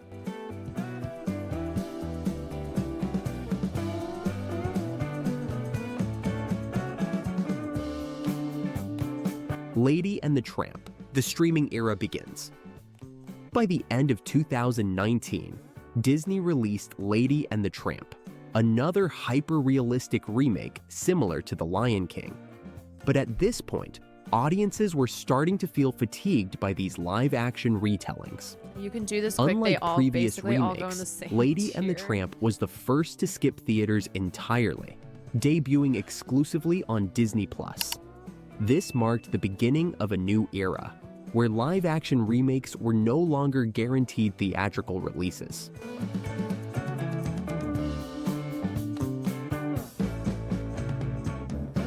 Yeah, like it just got weird then. Mulan, Yeah? a missed Oh, opportunity. God.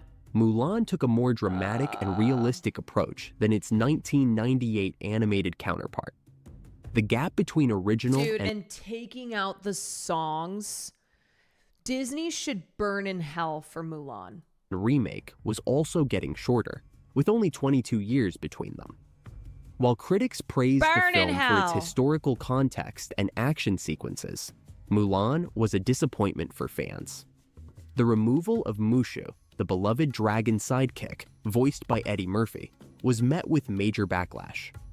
Even worse, the elimination of the film's iconic musical moments. Yep.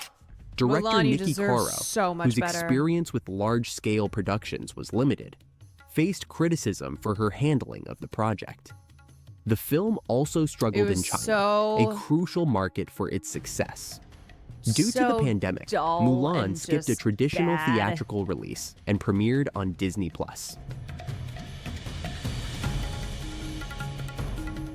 Pinocchio, a total misfire. The 2022 remake of Pinocchio was one of Disney's biggest live-action failures. Not even the powerhouse duo of Robert Zemeckis and Tom Hanks Nope. could save it. Despite staying faithful to the 1940 animated classic, the film failed to connect with audiences. Yeah, they took out the songs but kept the instrumentals, so you just kept thinking about the OG. There was not a moment of me watching the live action Mulan that I was not thinking about the OG Mulan. Adding new abilities to Pinocchio felt unnecessary, and critics slammed the excessive and poorly executed CGI. Skipping theaters and heading straight to streaming was a wise decision. But Pinocchio was also completely overshadowed by Guillermo del Toro's stop-motion adaptation that same year, which had a much stronger artistic vision. Oh yeah, I remember they both came out in the same year.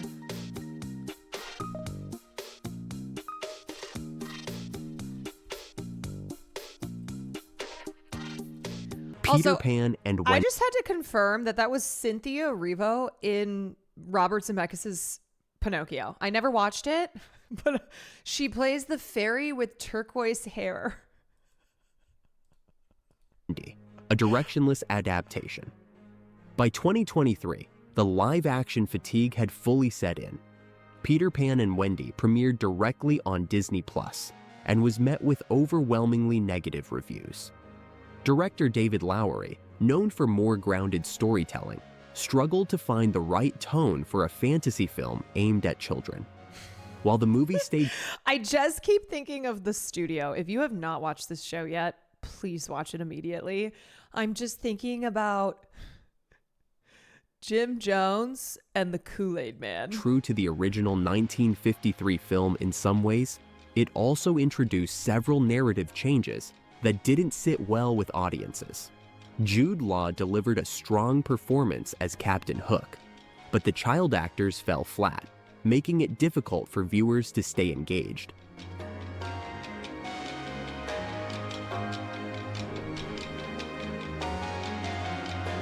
The Little Mermaid, controversy and mixed results. From the moment The Little Mermaid was announced, the film faced constant controversy over casting choices. But despite Dude, and I hate this framing of racist hate campaigns as controversy, you know?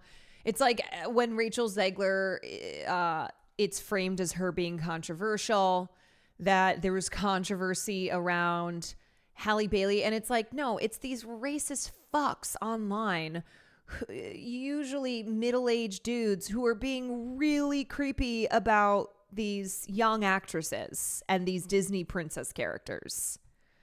This isn't controversy. The online backlash, audiences received the movie Controversy is fairly when well, women of with color- respectable ratings. However, its box office performance wasn't as strong as Disney had hoped.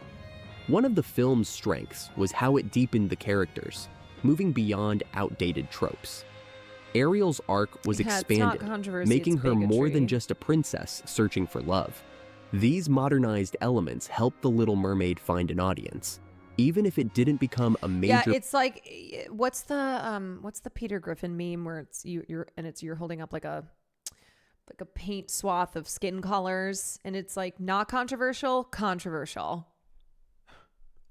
right? If your skin falls into the range of these colors, controversial.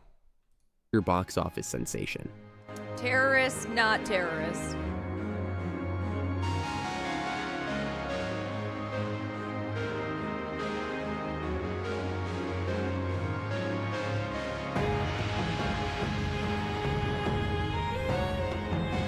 While Disney isn't the only studio making live-action remakes, it was the first to truly capitalize on the trend. Most classic animated fairy tales are tied to Walt Disney, not because the company created them, but because they took ownership of these stories and made the most successful versions. And this trend isn't exclusive to animated films. Hollywood has been remaking video games for years. In the TV world, some adaptations have been even more successful, like the recent Fallout, The Last of Us, and the award-winning Arcane. Even DreamWorks Animation is jumping on the bandwagon. This year, they're releasing a live-action adaptation of How to Train Your Dragon, one of their biggest hits from 2010. If it succeeds, we could see an entirely new wave of DreamWorks live-action remakes. Would they dare to bring Shrek, Madagascar, or Kung Fu Panda into the real world? Oh, God.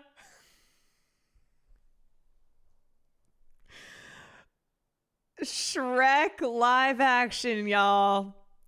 Let's get it going. All right, who's going to start the petition?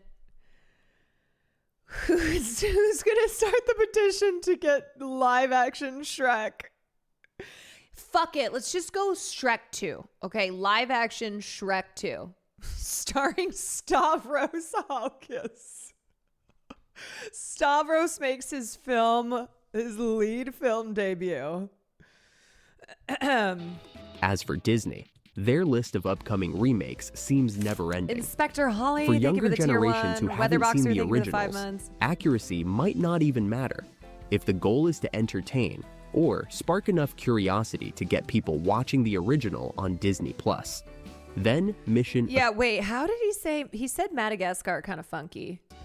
Would they dare to bring Shrek, Madagascar, or Kung Fu remake? Mission accomplished.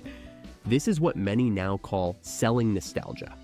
The real question is, how long can they keep pulling from the past before they run out of classics? Disney's catalog is massive, but it's not infinite.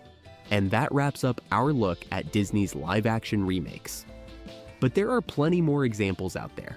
If you know of any non-Disney live-action remakes, drop them in the comments. And if you enjoy this kind of content, don't forget to like and subscribe. See you in the next video.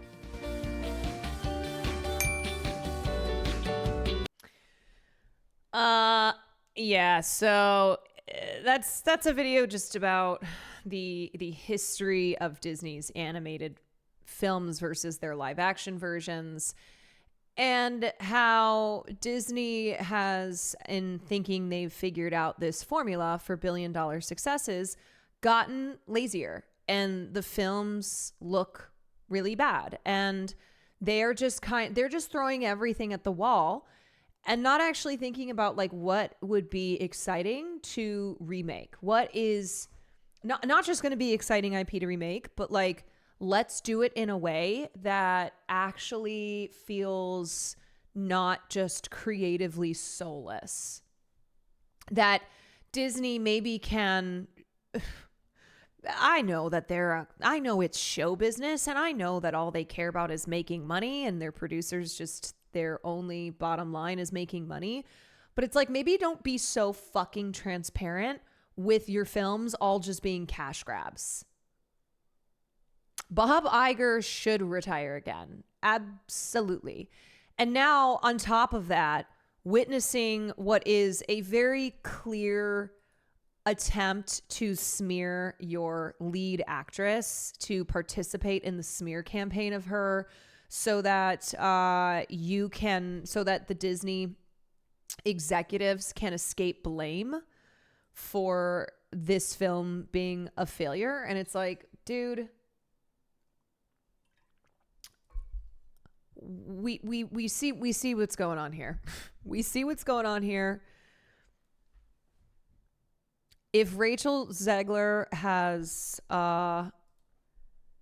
if Rachel Zegler has 0 defenders, then I have died. And if Gal Gadot has 0 haters, then I have also died.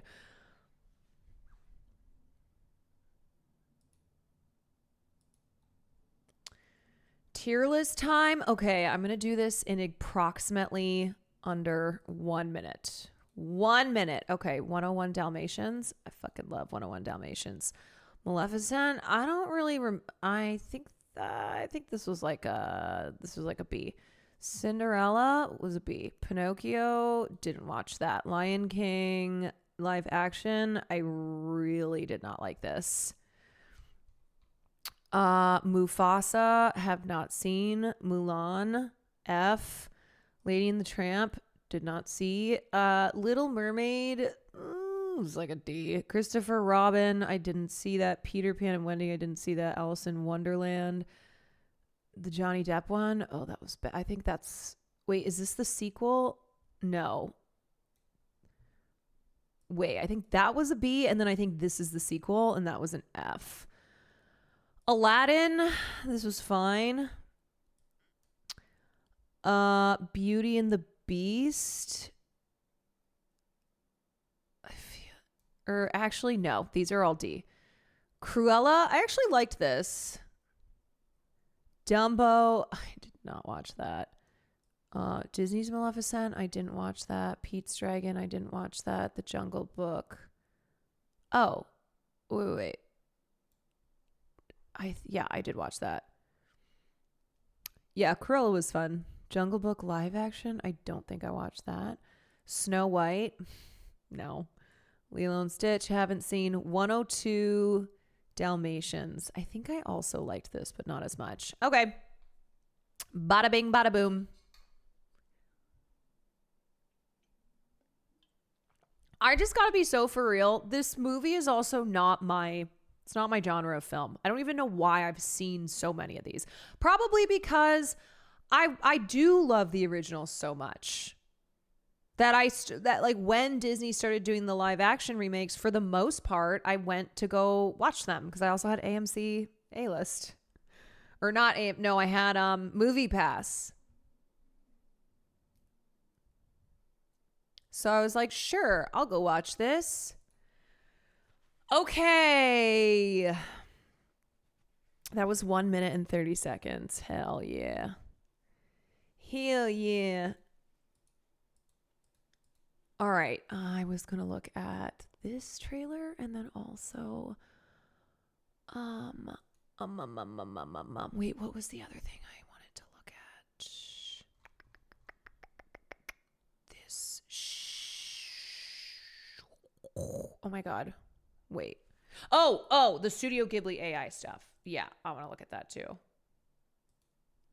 I want to watch the PTA trailer. Okay, so Paul Thomas Anderson has a new film coming out with Leo DiCaprio. It's his first film since Killers of the Flower Moon, and this is Paul Thomas Anderson's first film after Licorice Pizza. So we got a teaser last week, but now the trailer has officially dropped. So this is Leo's first time being in an Anderson film. And the rest of the cast includes Regina Hall, Teyana Taylor, Sean Penn, Alana Haim, Benicio del Toro, Wood Harris, Shana McHale, and Chase Infinity. Plot details and the film's exact title remained unknown until the first teaser dropped, with one battle after another expected to be somewhat inspired by Thomas Pynchon's classic 1990 novel, Vineland. All right. Anderson wrote the script and produced with Sarah Murphy and the late Adam Sumner. It was shot on 35mm film using VistaVision cameras. That is what Brady Corbet used for The Brutalist, with production in California and additional filming on location in El Paso, Texas. Early Variety reports estimate that One Battle After Another was rumored to cost upwards of $100 million, with the most recent number as high as $140 million, which would make it Anderson's most expensive movie of his career. It's produced by Warner Brothers and is coming out in theaters September 26.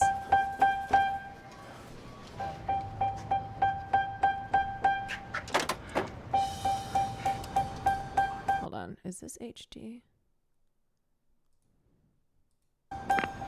Rise and shine. Bat an eyelash. Good morning. There are no hands on the clock. Why? Because they're not needed. What time is it? Fuck. You know, I don't remember that part. All right, let's just not nitpick over the passwords. This is Bob Ferguson. I was a part of the French 75.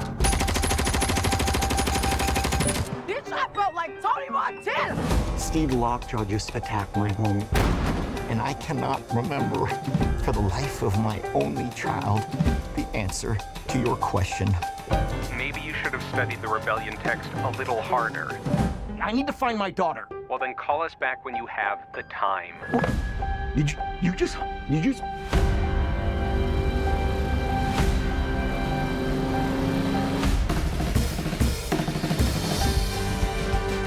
You know, you are so unsuitable for my daughter.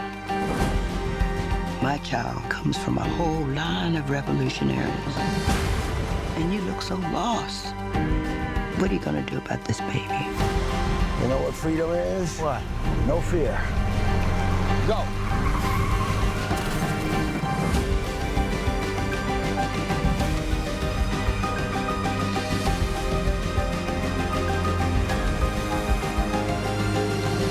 Fucking World War III out there!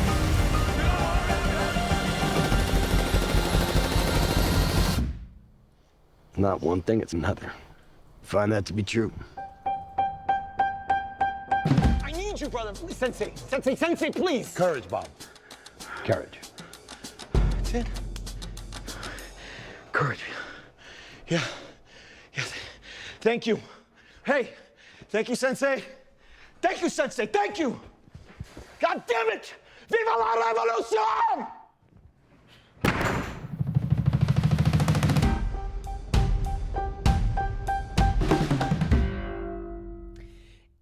Viva la revolution! It feels like this is the trilogy being completed of Leo playing these kind of washed up, pathetic male characters. First starting with Once Upon a Time in Hollywood, and then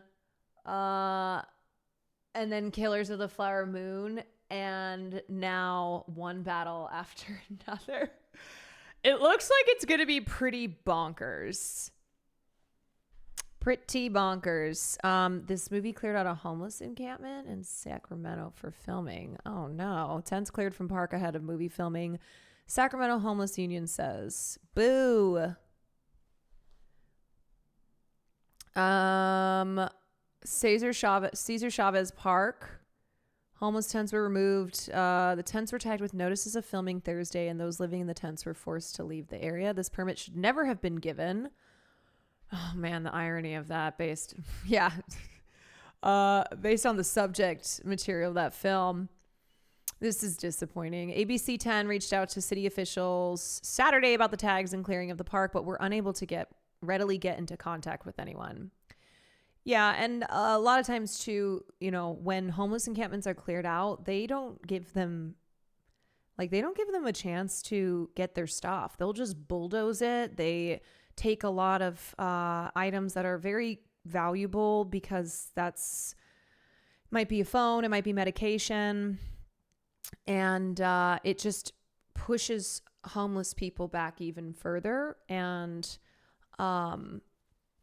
and if their stuff isn't gone, they just destroy it. Yeah.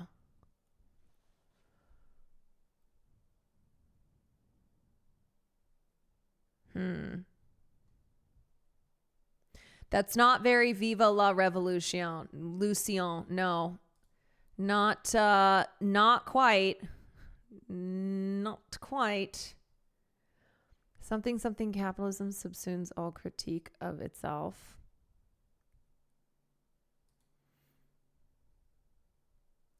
Why am I not going to the after party? Well, I was waiting for Will to tell me, because he said, he said he's pretty wrecked because the red carpet was stressful. He did send me this, though. He sent me a video of Patty. Good boy. Good boy. That's Patty Lupone, everybody. She said, I love you, Michael. Michael Uri, who's hosting. Good boy. So I'm like, well, should I come? What are you doing? what you doing? And he said, I'm making sure it's all. He said, I'm checking. I don't know what that means.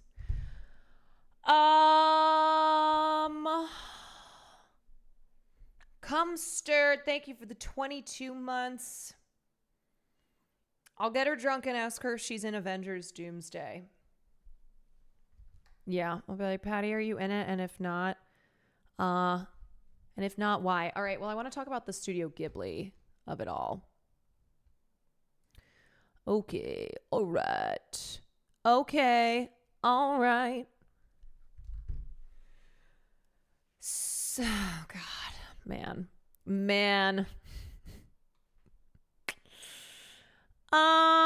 If you are online, if you are on Twitter, you have probably seen this week that a lot of people are posting Studio Ghibli Slop AI images because apparently there was an update to ChatGPT.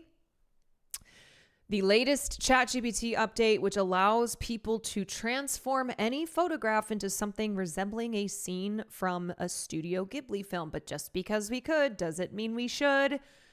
No. So everything from 9/11 and the Kennedy assassination to Pennsylvania Treasure, R. Bud Dwyer's televised suicide, all have been reimagined in the distinctive style of Japanese animator Hayao Miyazaki. So Miyazaki is a legend.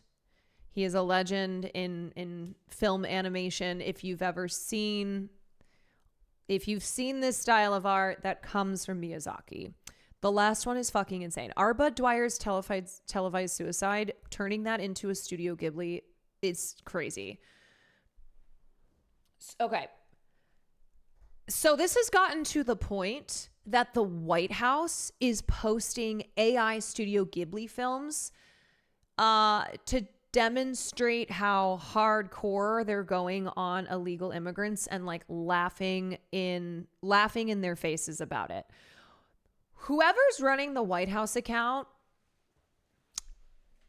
I just have to say, must be the biggest fucking twerp to have ever twerked. From saying, oh God, what was the post that they made of Mahmoud? They said, what was the Jewish or Hebrew saying that they, Shalom, yeah. Shalom Mahmoud after he was disappeared. They've been doing some evil shit there. Yeah, some whatever Zoomer Nazi dipshit is running that account. Yeah, someone I know sent me one about Lord of the Rings. It's just like, okay. Let me start off by saying that if you know anything about Miyazaki and if you know anything about his view of art, you know that posting an AI Studio Ghibli image of something like 9/11 or whatever goes directly against what that man believes in. It is the greatest insult to his legacy, 1,000%. Here's him talking about AI, okay? This is a presentation of an artificial intelligence model which learned certain movements. It looks like it's dancing. So it's like these young people who are showing this to Miyazaki. This is an example of fast movements, moving by using its head. It doesn't feel any pain and it has no concept of protecting its head. It uses its head like a leg. This movement's so creepy and could be applied to zombie video games. An artificial intelligence could present us grotesque movements, which we humans can't imagine. It's like, really? You can't imagine that as a human? You simply cannot imagine that? This is what we've been working on. Okay. Let me just say, if a legend like Miyazaki ever responded just with that sigh, I would kill myself in a video game. Immediately you can tell that he is not pleased. that he does not think that this is cool. That he is already like, fuck them kids. Well, every morning, not recent days, but I see my friend who has a disability. It's so hard for him just to do a high five. His arm with stiff muscle reaching out to my hand. Now, thinking of him, I can't watch this stuff and find it interesting. Whoever creates this stuff has no idea what pain is whatsoever. I am utterly disgusted. If you really want to make creepy stuff, you can go ahead and do it, but I would never wish to incorporate this technology into my work at all. He literally said, Caroline, just want to let you know you're on guest list if you want to come. Yeah, but are you going to stay? Okay. I'm gonna end stream after I'm done covering this, and then I'm gonna change and I'm gonna come meet you. But I don't want you to leave like right when I get there. So don't leave. Don't leave, please. Okay. So, as I was saying, the legend himself, Miyazaki, said, I would never wish to incorporate this technology into my work at all. And for the past week, idiots online have been going against the founder of Studio Ghibli's own wishes and own views on art and on AI.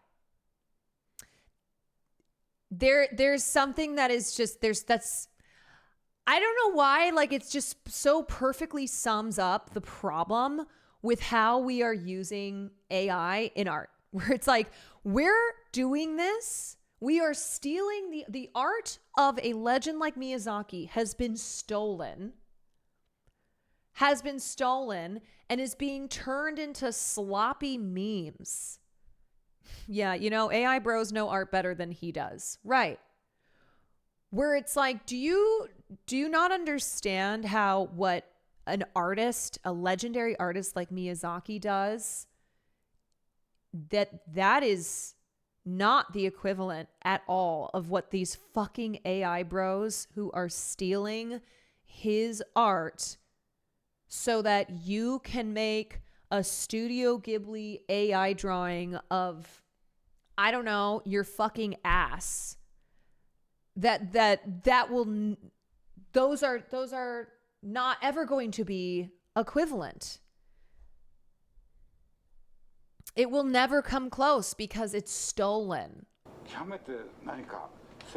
I strongly feel, and then he says, I strongly feel that this is an insult to life itself.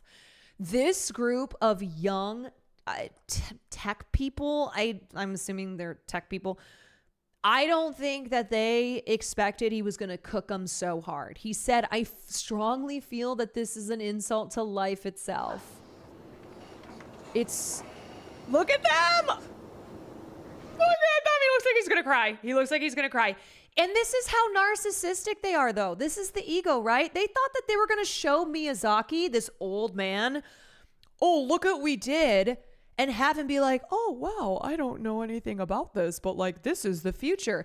And instead, Miyazaki said, fuck you. No, get out of here with this shit. This is an insult to life itself. Who the fuck do you think you are coming up here with this? But don't you know how hard these AI bros worked in order to create the prompt it took for the AI to steal Miyazaki's art?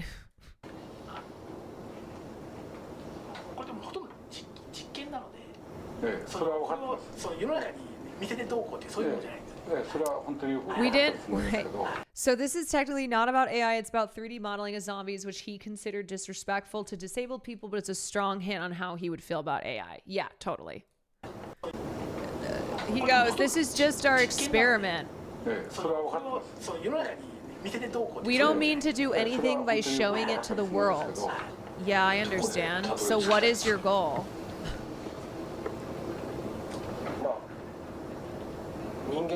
Well, we would like to build a machine that can draw pictures like humans do. Would you? Yes. He's like, that's your fucking goal. That's where art's going to be. It's going to be a machine. Art is going to be produced by a machine. I feel like we're nearing the end of times. We humans are losing faith in ourselves. Look at him saying that as he's sketching. Look at him sketching. Talking about how humans are losing faith in themselves. That what does it say about our world when people no longer want art that is produced from the hands and the hearts and the minds of human beings? Like, ugh. It's just depressing as fuck, man.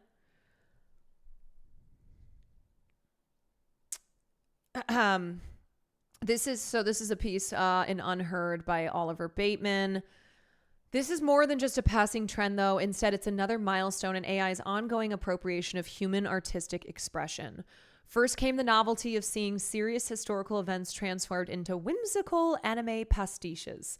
Then came the rush to feed every conceivable meme template into the algorithmic maw. By Wednesday, Elon Musk was participating, a sure sign that whatever subcultural cachet the trend might have briefly possessed had evaporated briefly or entirely. You guys, if Elon Musk has gotten in on something, abort, okay? Just know it's not cool. If the White House and Elon Musk are taking part of some internet trend, you don't want to be anywhere near that. Abort, abort, abort. There's something particularly depressing about Miyazaki's aesthetic becoming the unwitting template for this mass AI experimentation.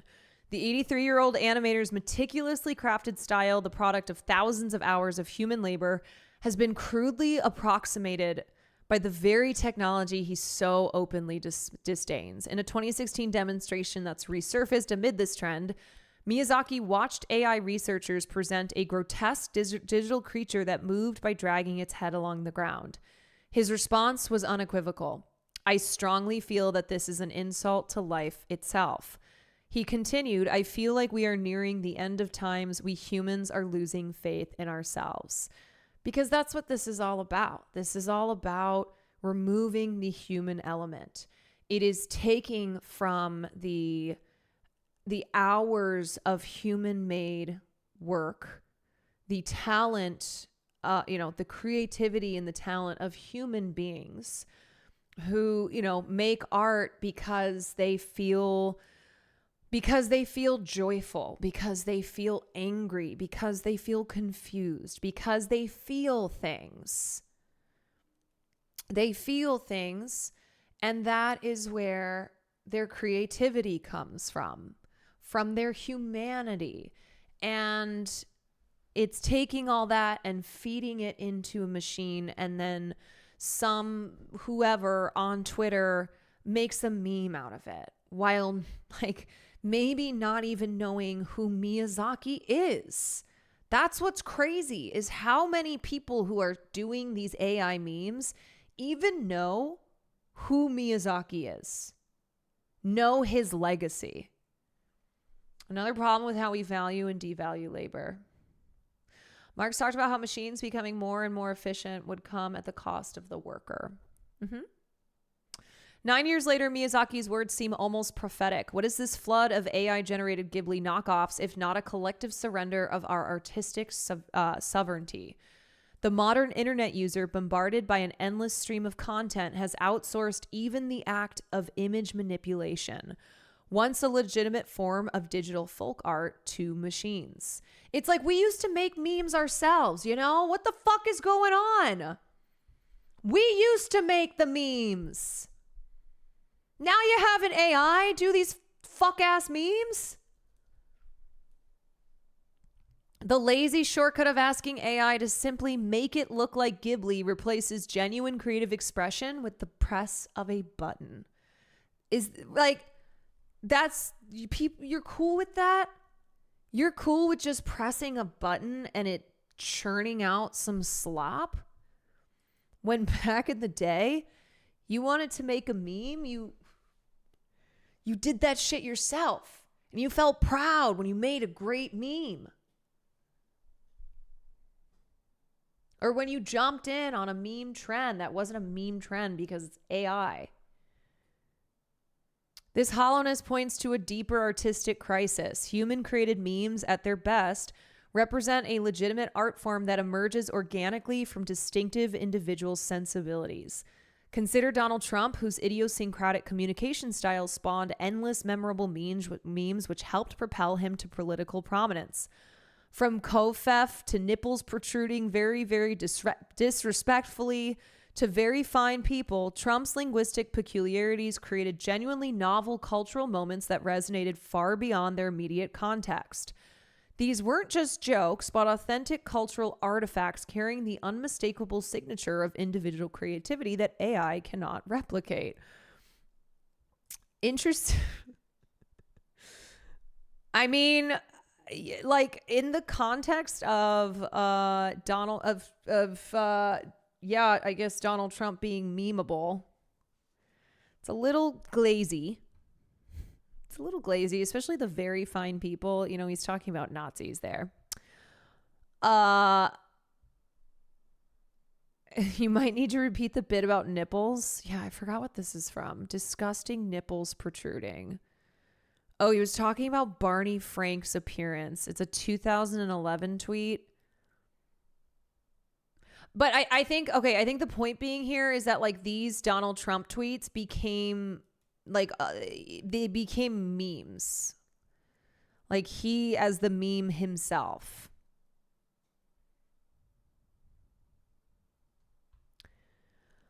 The Studio Ghibli meme trend, however, constitutes the further slopification of internet culture. Yes, this is something that we talk about. Everything becoming slop. And slopification. It's just slop everywhere. So we are having to avoid slop like Frodo and Sam were trying to avoid the lava while climbing up Mordor. It's everywhere and it's destroying everything.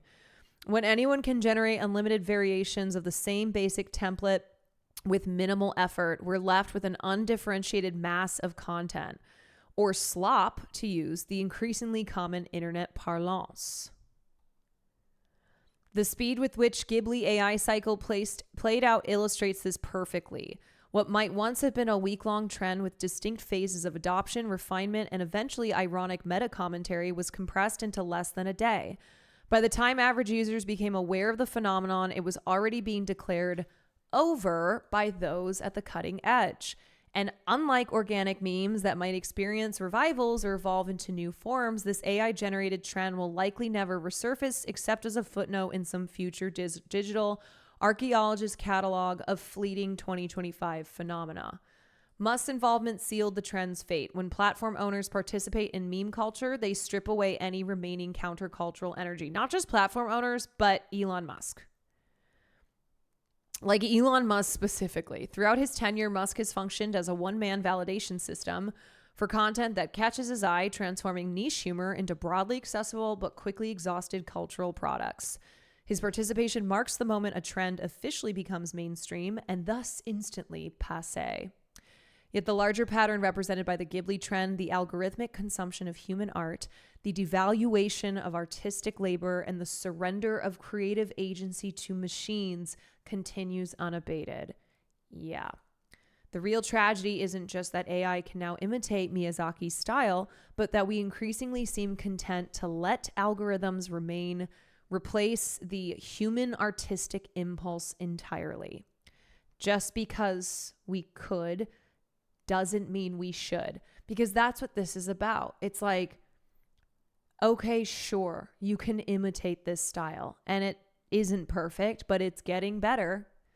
I get it. AI has advanced. They're like, oh, well, look how much it's advanced and look at how much it's going to advance.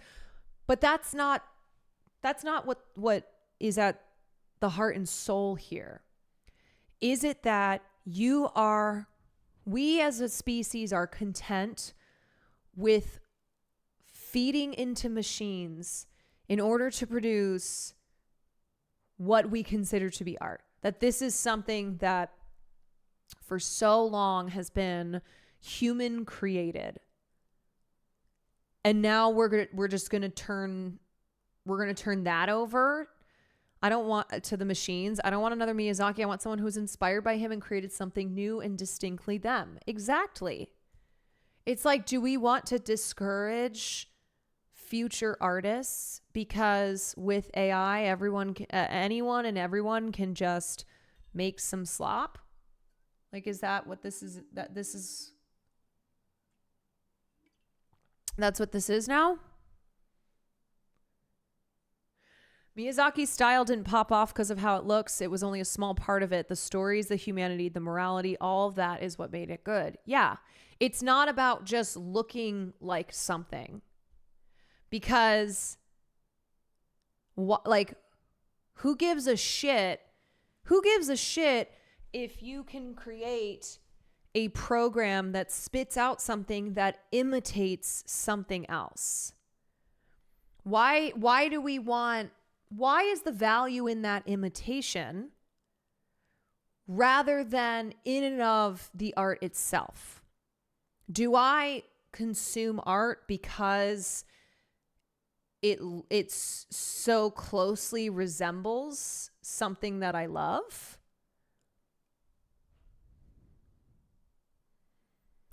When we surrender art to automation, we lose not just the distinctive voices of individual creators, but also our collective power for creative expression.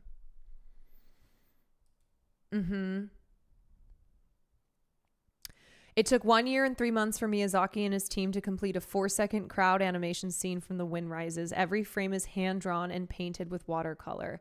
And it's also just like the care and love that goes into something like that, where you watch it and you can, like, you know, when you watch animation and you just know how painstaking the process was, and knowing that it was a team of dedicated artists who spent months to years hand drawing and painting what you are seeing. Like, it is such a beautiful practice. Like, that's something I always think about. Like, claymation, great example. When I watch claymation, I am awed by it. I am so awed. Yeah, when I watch something that I know took a lot to create, that it was painstaking effort, and I appreciate it so much. And you don't get that. You don't get that with AI. Here it is. Worth noting the mind-boggling effort that Miyazaki and his team put into a film. Each has 60,000 to 70,000 frames, all hand-drawn and painted with watercolor. This 4-second clip took one animator 15 months to do. Look at this. Like, it's unbelievable. Drawing a crowd takes time and effort, so animators generally avoid it, but not Miyazaki.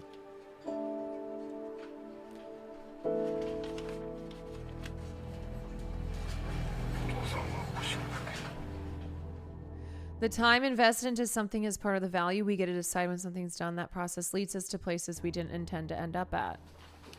Everyone gathers once a week to view the rushes. This allows Miyazaki... It's also this collaborative process, right? Where you have all of these artists who are working on this check piece the completed together. shots with his own eyes.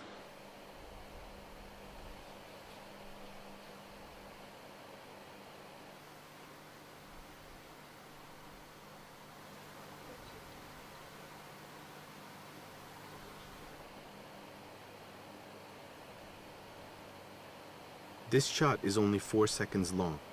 It took the team 1 year and 3 months to complete it. Wild.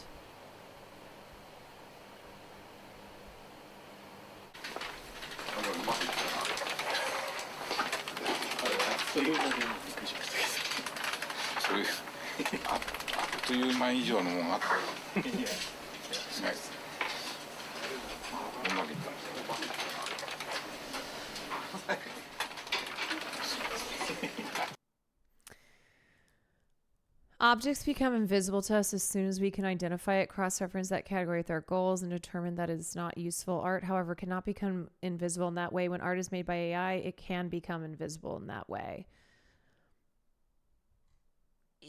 Yeah, it just, I don't know. It's what we're seeing this week. It just is the further devaluation of the human labor that goes into creating the art that we all celebrate so much.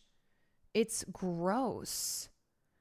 To put that kind of work into something, each detail holds meaning that cannot be replicated. Artists tell the story of life. No machine could ever capture it. Yeah, and no matter how closely it comes to imitating what it has taken from. But have you considered that it'll save me money? Capitalism doesn't care about anything but getting more efficient. Art suffers under capitalism. Sex suffers under capitalism. Like, there are all these things that we would have better sex, not under capitalism. We would have we would have more time for art. More people would be allowed to explore their creative more people would be allowed to explore their creativity were it not for capitalism. Sex and art 24/7. Yeah. It steals your time and your energy and your willpower. And what we're seeing is capitalism at play with AI, where oh, well, we can do this for cheaper. We can hire less people. We can be more efficient here. And therefore, this is of greater value than having human beings labor for art. Who was it, Stavi? Someone on Hassan's stream said the robots are creating art. The humans are working in the warehouses. It's fucked. The stories actually made me really emotional. I grew up watching Ghibli, and they are so full of love and the human spirit, and they've gone and defiled it. It's truly treacherous against the soul. Yeah. You know what I will say is I think a lot of people, though, like, I think the Studio Ghibli stuff in particular has... the Studio Ghibli stuff in particular has got a lot of people feeling upset. Because Studio Ghibli is so beloved. Because Miyazaki is viewed as just this animation legend. And so I think like the sheer amount of Studio Ghibli AI slop pictures online, plus Elon Musk getting in on it in the White House, a lot of people are like, fuck this. Fuck this. All right, you guys. I gotta go if I want to try, and I hope that this is worth going to. I hope this is worth going to because I'm having a really great time on stream. I'm having a great time. I, of course, didn't get to all the things I wanted to talk about because I was distracted by the GLAAD Awards. But hopefully, hope you meet Jojo Siwa. I do feel like if anyone's gonna be at the after party, it's gonna be fucking Jojo Siwa, you know? So I'm gonna go. No need to be parasocial, excuse me. Pardon me. I'm getting parasocial. French Me Too does sound so much more fun than the party. I know, right? Covering the sex crimes of French titans in the French film industry versus going to the GLAAD Awards. Anyway, I will see you guys. Remember, tomorrow I have 2 streams. So I'm going to stream in the morning. I'm going to try to go live at like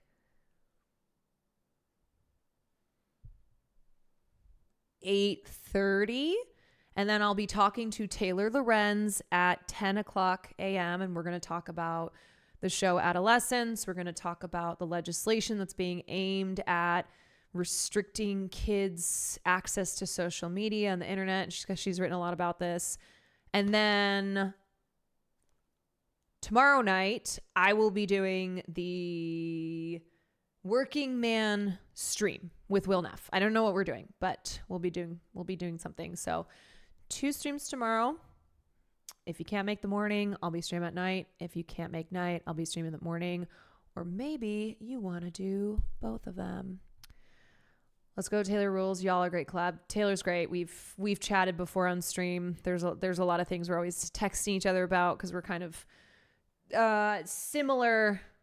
similar-ish aisles. And that's all I got for you. I was supposed to play this drug game with Sam, but that might have to happen tomorrow night. And yeah, I'm going to send you over to D-Tune, who I just did my ghost hunting stream with, who's super lovely. We love Jordan. And I will see you guys. Fuck off and get glammed. I am going to be getting ready now in like 5 minutes. Because I was going to end stream at 9. And now it's 9:45. So I'm going to put a little dry shampoo in my hair and put a little powder on, throw some clothes on, and go see JoJo Siwa. I'll get the queen of gay pop on the stream. All right, y'all. Thank you for joining me. Mwah. Good night.